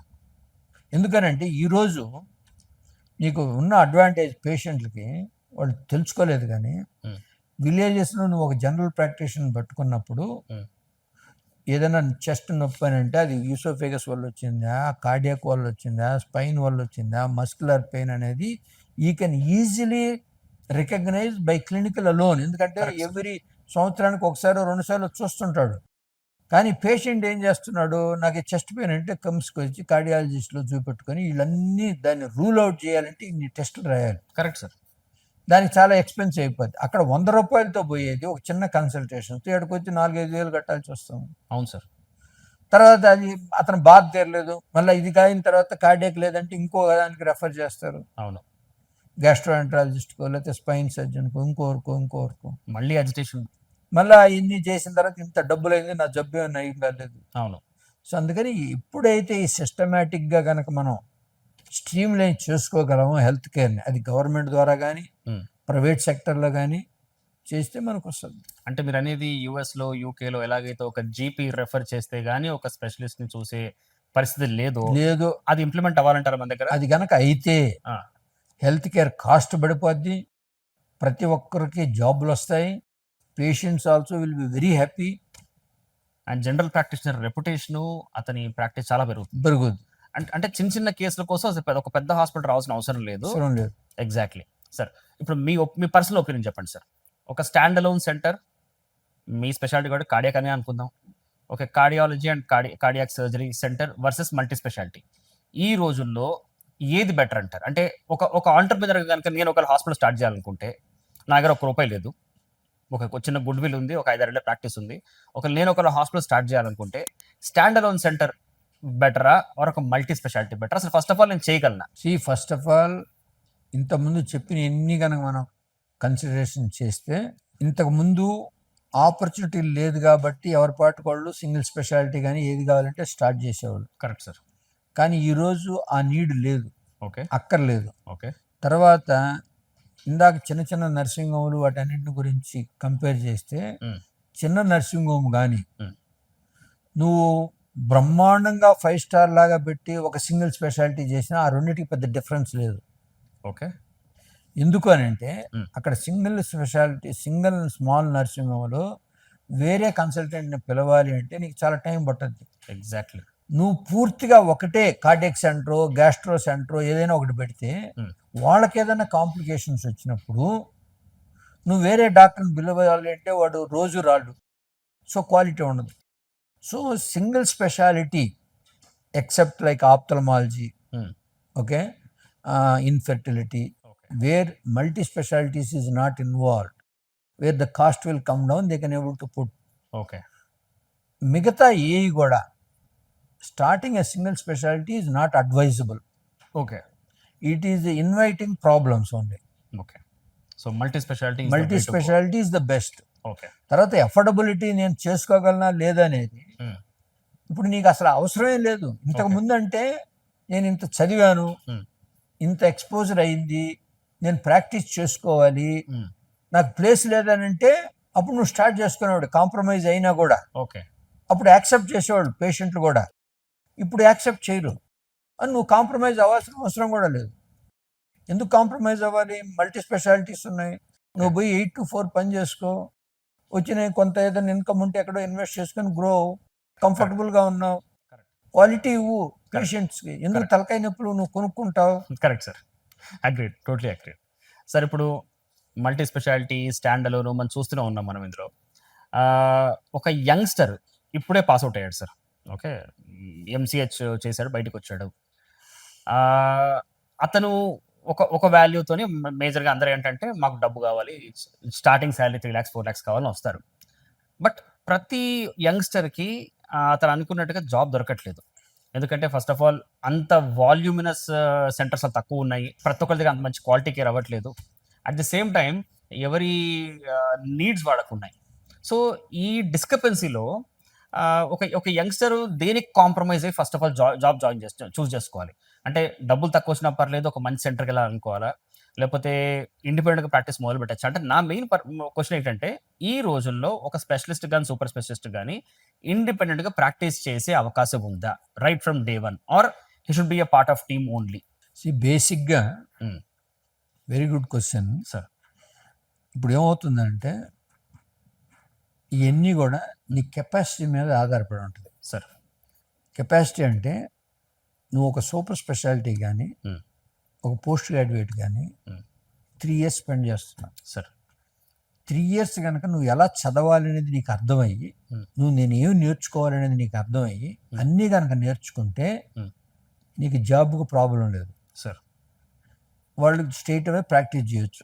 అలా ఇండిపెండెంట్గా కూడా చేసుకోవచ్చు, ఇండిపెండెంట్ కన్సల్టెంట్ కూడా అవ్వచ్చు, ఓకే, కార్పొరేట్లో కూడా అవ్వచ్చు. ఓకే, ఇప్పుడు లైక్ నువ్వు ఇప్పుడు ఆల్ ఇండియా ఇన్స్టిట్యూట్, చండీగఢ్లో, ఇంకా మన జిప్మర్, ఇవన్నీ చాలా గుడ్ ఇన్స్టిట్యూషన్స్ ఉన్నాయి. రాజీవ్ గాంధీ, శ్రీ చైతన్యాల్, సిఎంసి వెల్లూర్, ఈవెన్ కొన్ని centres like Osmania where lot of volume is there. నీకు అక్కడ కనుక బాగా ఎక్స్పోజర్ ఉండి నువ్వు అన్నీ ట్యాకిల్ చేయగలవు అన్న కాన్ఫిడెన్స్ నీకు ఉండాలి, వేరే వాళ్ళకి కాదు. Correct sir. చేసినప్పుడు ట్రాన్స్పరెంట్గా పేషెంట్లు అనేవాళ్ళు నాకు డే 1 నుంచి రారు, నేను 2-3 ఇయర్స్ స్ట్రగుల్ అవ్వాలి. కరెక్ట్. ఈ 2-3 ఇయర్స్లో నేను ఏ విధంగా పేషెంట్లను తెచ్చుకోవాలి, అవేర్నెస్ ఏ విధంగా చేయాలి, కౌన్సిలింగ్ ఎలా చేయాలి, బాగా ఉండాలి, ఖాళీగా ఉన్న టైంలో నీ కొలీగ్స్తో పోయి ఎలా హెల్ప్ చేయాలి, నేర్చుకోవాలి అనే ఇంట్రెస్ట్ ఉన్న వాళ్ళకి ఏ ప్రాబ్లం లేదు. Correct sir. వాళ్ళు ఎక్కడైనా షైన్ అవుతారు. అలా కాకుండా ట్రైనింగ్ సరిగా లేకుండా ఉన్నవాళ్ళు కరెక్ట్, వాళ్ళు చేయాల్సింది ఏంటంటే డిగ్రీ పట్టుకొని వచ్చారు. వాళ్ళకి తెలుసు నువ్వు ఎంత ట్రైనింగ్ అయ్యావు, నీకు ఓన్లీ డిగ్రీ ఉందన్నప్పుడు. అప్పుడు ఏంటంటే నేను కూడా ఇదే ఉన్నప్పుడు ఆస్ట్రేలియాకి వెళ్ళాలన్నప్పుడు నాకు జాబ్ లేకుండానే వెళ్ళా నా సొంత డబ్బులతో. అంటే మీరు జాబ్ వెతుక్కొని వీసాకి అప్లై చేయలేదా? నేను ఏంటంటే అక్కడికి ఎంప్లాయ్ చేసినప్పుడు నువ్వు జాబ్కి రావాలంటే 2 ఇయర్స్ ఆగాలన్నాడు. ఓకే. ఇప్పుడు రావాలంటే ఏం చేయాలి, నీ డబ్బుతో నువ్వు రావచ్చు అన్నాడు. సో నా డబ్బుతోనే నేను పోయా. అంటే ఏ ధైర్యంతో వెళ్ళారు సార్? అంటే అక్కడికి వెళ్ళాక జాబ్ వెతుక్కుందామని? నా సొంత డబ్బులతో ఓన్లీ వెళ్ళడానికి మీ సొంత డబ్బులు, జాబ్ అయితే ఉంది, ఓకే, ఆనరీగా పని చేయాలి. ఓకే. తర్వాత 1 ఇయర్ అయిన తర్వాత నాకు లోకమ్స్ ఇవన్నీ వచ్చాయి. అప్పుడు పేమెంట్ స్టార్ట్ చేస్తారు. అది అందరికీ లేదు. ఓకే. ఇంకోటి నా ప్లేస్లో ఇంకోటి ఉన్నాడు అనుకో, 2 ఇయర్స్ తర్వాత వెళ్ళి ఉండేవాడు. ఓకే. 2 ఇయర్స్ తర్వాత కన్ఫర్మ్డ్ జాబ్ ఉంది, పెయిడ్ జాబ్. Okay, okay. నేను దానికన్నా ముందు పోవాలి, వేస్ట్ చేయకూడదు అన్నప్పుడు ఎవరు నేను పీకేది ఏముంది. అవును, మీరే డబ్బులు పెట్టుకొని మా అంటే ఒక 1 ఇయర్ నా స్కిల్స్ బాగుంది, నా కాన్ఫిడెన్స్ నాకుంది. అవును. ఆ తర్వాత వాళ్ళకి మంచిగా పని చేసేవాళ్ళు కావాలి. నేను 6 నెలలకని పోయా. So it all boils down to values sir. Exactly correct. నీకు ఇనిషియల్గా నీకు జాబ్ రాకపోయినా, జాబ్ వచ్చినా నీ టైం అనేది స్పెండ్ అవ్వాలా. Correct sir. కనీసం ఒక 1 ఇయర్ 2 ఇయర్స్ నువ్వు ఖాళీగా ఉండే బదులు ఇంకో 2 సంవత్సరాలు చదివానని ఎక్కడైతే హై వాల్యూమ్ ఉందో అక్కడ పోయి ఫ్రీగా పని చేయి. Correct sir. నీకు నాలెడ్జ్ వస్తుంది. అవును. That is your capex. అవును సార్.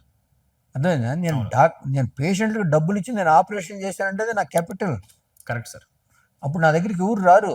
యంగ్ ఫెలో ఫ్రెష్గా వచ్చాడు, ఎక్కడ నేమ్ లేదు, వాళ్ళకి డబ్బులు ఇస్తే పాపం వాడు ఎలాగో చనిపోతా కదా, సరే ఈయన చేస్తారంటున్నాడు ఆపరేషన్ చేయకపోతే, వాళ్ళు డబ్బులు ఇచ్చేసా. అంటే కొత్తలో మీరు ఎంత ఖర్చు పెట్టుకుంటారు సార్ సుమారుగా పేషెంట్స్ మీద? మీరు చేసిన ఆపరేషన్ ఒక్కో పేషెంట్ కలిపితే 10,000 15,000 సార్. అప్పటికి పెద్ద అమౌంట్ సార్ అది.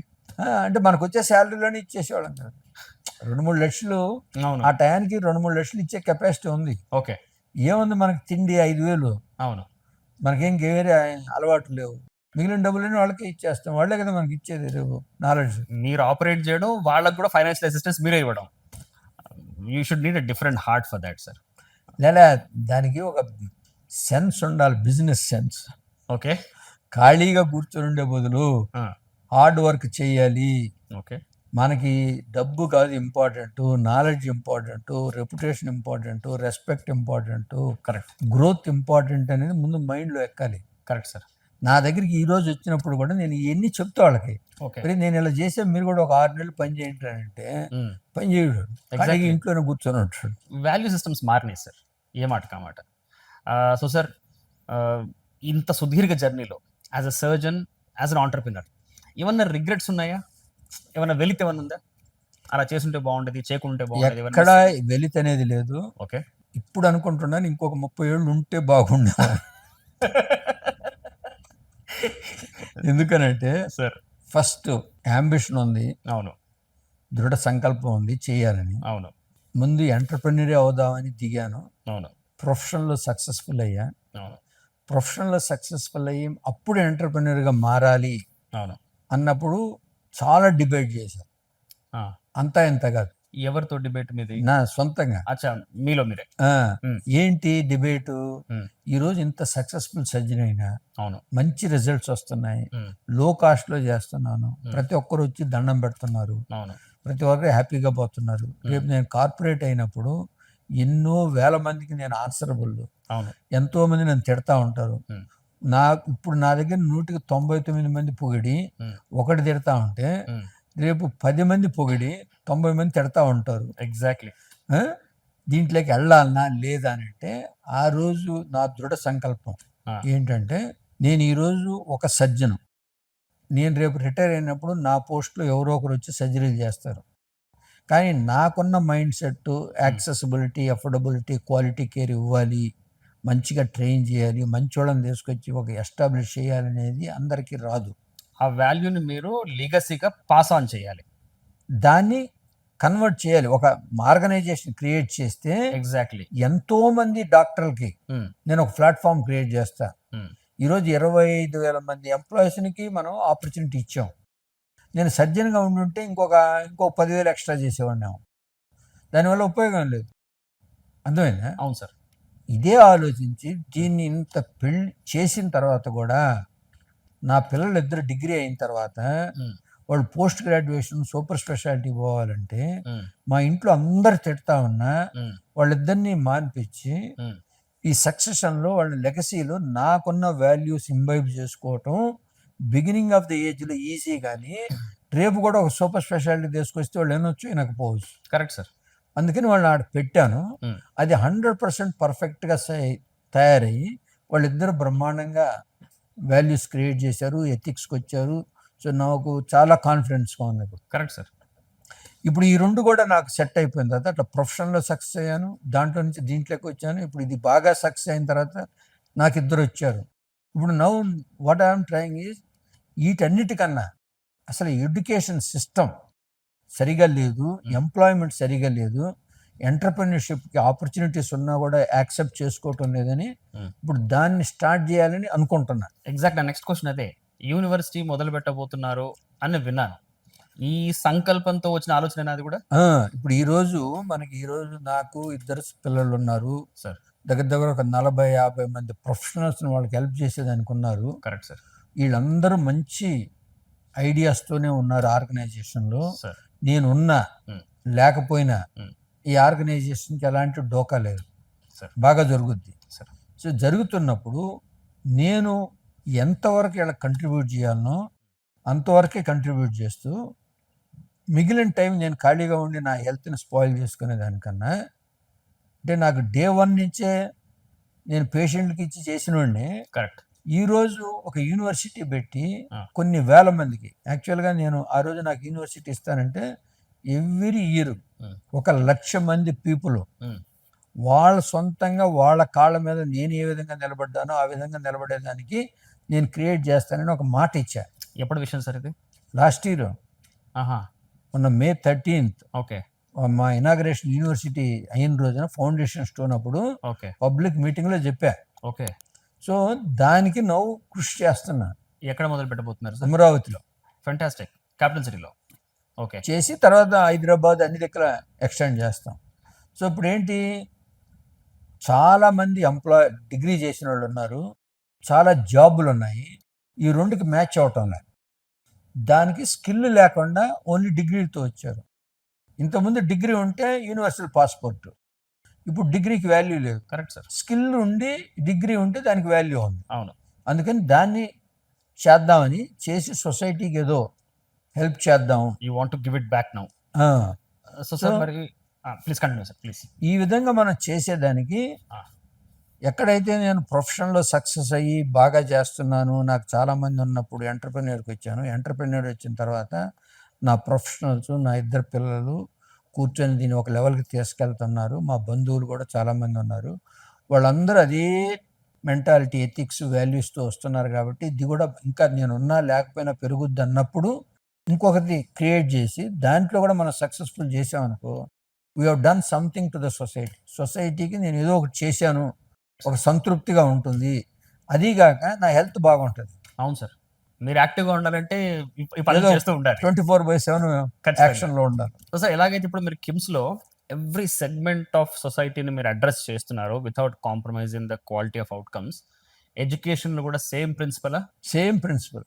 అంటే వాళ్ళ అఫోర్డబిలిటీ తగ్గట్టుగా చదువులో క్వాలిటీ కాంప్రమైజ్ అవ్వకుండా అందరికీ మీ యూనివర్సిటీలో స్థానం ఉండే అవకాశం ఉంటుందా? కానీ సార్ వాళ్ళు అర్థం చేసుకోవాలి. సార్ దానికి వాళ్ళు అర్థం చేసుకోవాల్సింది ఒక 6 పాయింట్లు ఉన్నాయి. సార్ ఫస్ట్ అండ్ ఫార్మోస్ట్ ఏంటంటే dignity of labour. Correct sir. అది లేదు ఎవరికి. అది వస్తే లాకింగ్ సార్. ఏ స్టాటాకైనా మనం మీరు ఇందాక చెప్పిందని నేను సెట్ చేయగలను. ఆ డిగ్నిటీ ఆఫ్ లేబర్. రెండోది బడ్జెట్. ఓకే. బడ్జెట్ గురించి చాలా మందికి తెలియదు. సార్ వాళ్ళకే కాదు, బాగా చదువుకున్న వాళ్ళకి కూడా తెలియదు. బడ్జెట్ అనే సంగతి కనుక తెలిసి వాళ్ళు బడ్జెట్ని ఫాలో అయితే ఎవరు జీవితంలో ప్రాబ్లమ్స్ ఫేస్ చేయరు. ఫైనాన్షియల్ డిసిప్లిన్ అంటారు. కరెక్ట్. ఫైనాన్షియల్ కానీ టైం కానీ ఏదైనా ఒక బడ్జెట్గా చేసుకుంటే అవును.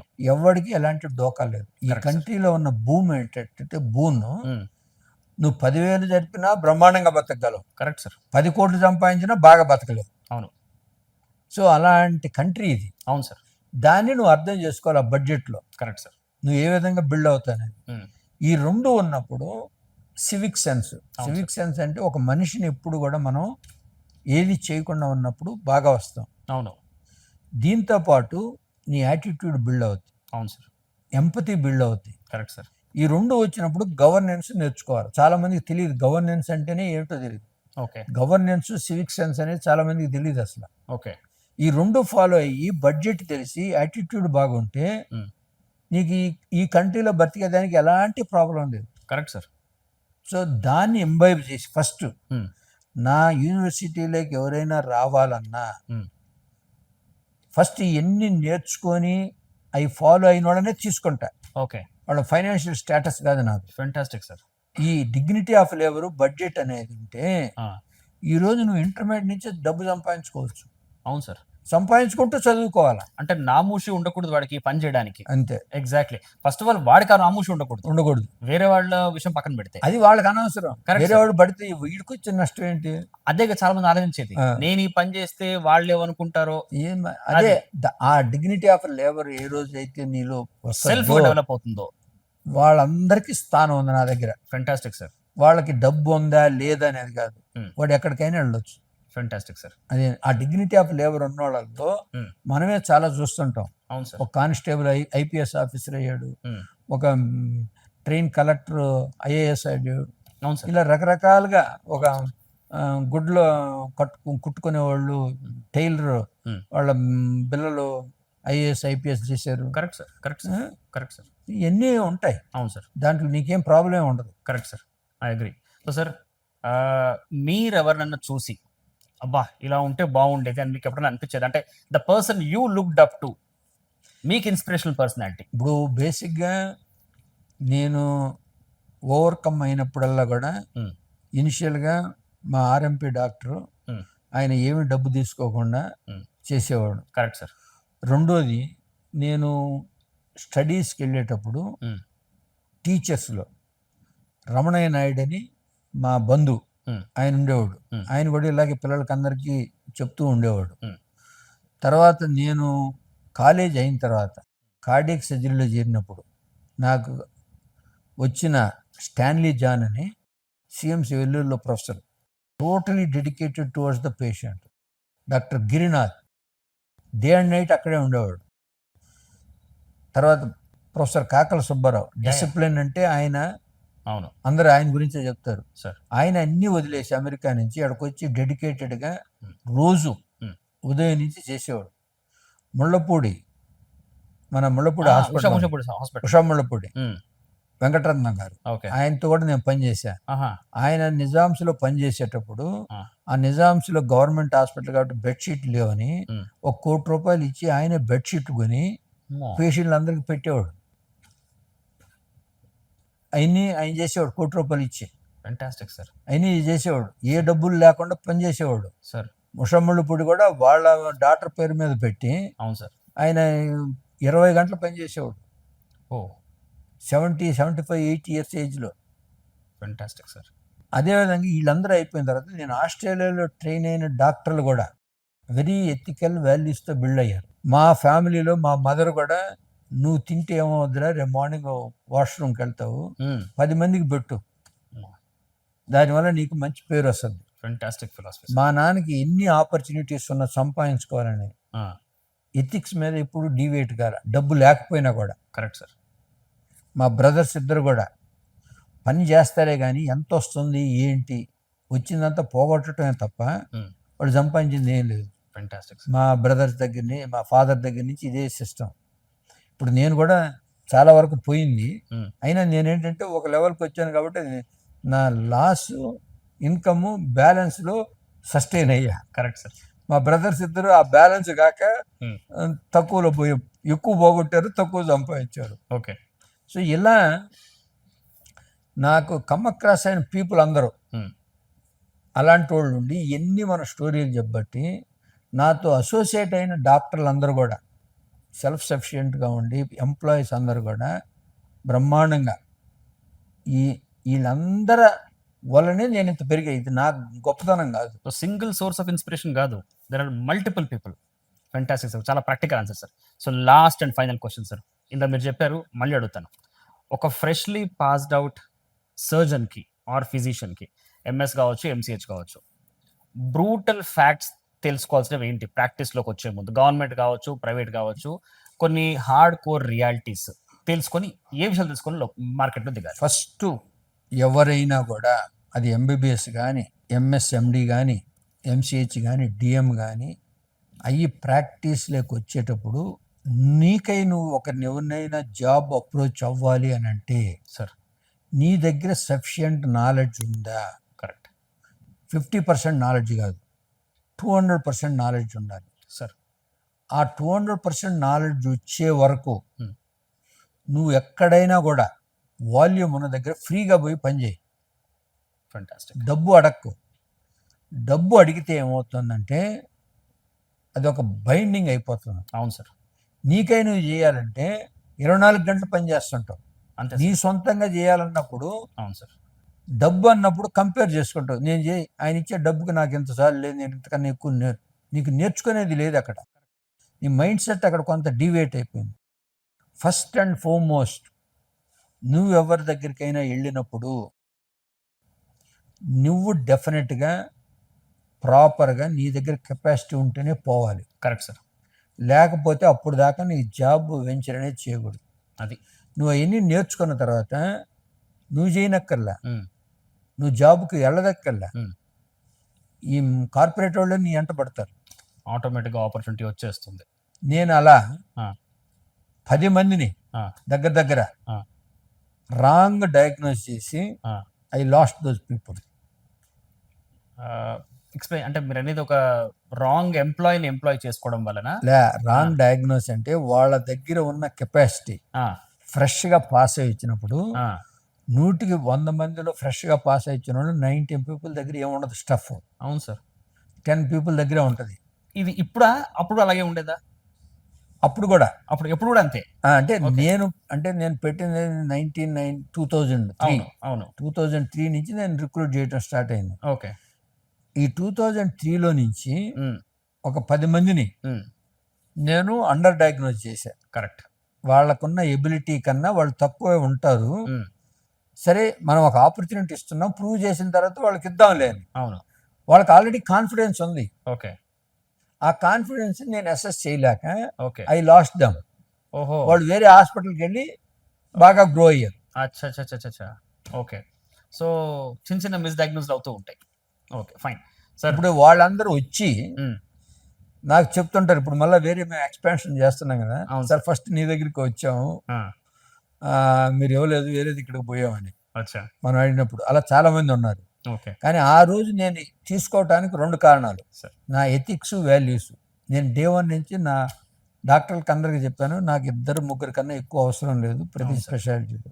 వీళ్ళు కొత్తగా వచ్చిన వీళ్ళందరికీ చేసి వీళ్ళ ఫైనాన్స్ ఎలా తగ్గిపోద్దు అనే ఉద్దేశంతో వాళ్ళని తీసుకోలేదు. తర్వాత వాళ్ళు పనిచేసి మన సిస్టంలో పనిచేస్తే అప్పుడైనా అబ్జర్వ్ చేసి కన్విన్స్ చేద్దామని. కరెక్ట్. ఇప్పుడు ఆనరీగా చేస్తున్నారంటే మా వాళ్ళని కన్విన్స్ చేయడం ఈజీ. అవును సార్. తక్కువ శాలరీలో వచ్చిన వాళ్ళని కన్విన్స్ చేయటం ఈజీ. అవును సార్. వీళ్ళకి ఇచ్చేదానికన్నా నేను ఎక్కువ శాలరీ ఇచ్చి తీసుకొస్తే అవును సార్. వీళ్ళకి ప్రాబ్లం ఉంటుంది. అదొక మిస్టేక్. Correct sir. వాళ్ళని సరిగా ఆన్సర్ చేయకపోవటం. Correct sir. తర్వాత ఏంటంటే ఇప్పుడు సబ్ స్పెషాలిటీస్ ఎక్కువ వచ్చాయి కాబట్టి అవును sir. We're taking more doctors in each speciality. Okay. ఆ పాలసీని మార్చా. దానివల్ల ఇప్పుడు బెటర్గా అయింది. Correct sir. Fantastic sir. Sir నాకు తెలిసి మీతో కూర్చుంటే ఒక పాడ్కాస్ట్ సరిపోదు నాకు. బట్ ఇంతకన్నా ఎక్కువ చేయలేను కూడా మీతోని. It's a text book kind of a learning sir. And once again sir, మీ ఇన్సైట్స్ని, మీ రియల్ లైఫ్ ఎక్స్పీరియన్స్ని పంచుకున్నందుకు I'm very grateful to you. And as your employee I'm extremely happy to be a part of KIMS family. And thanks a lot sir. Thank you sir. Good. Thank you very much.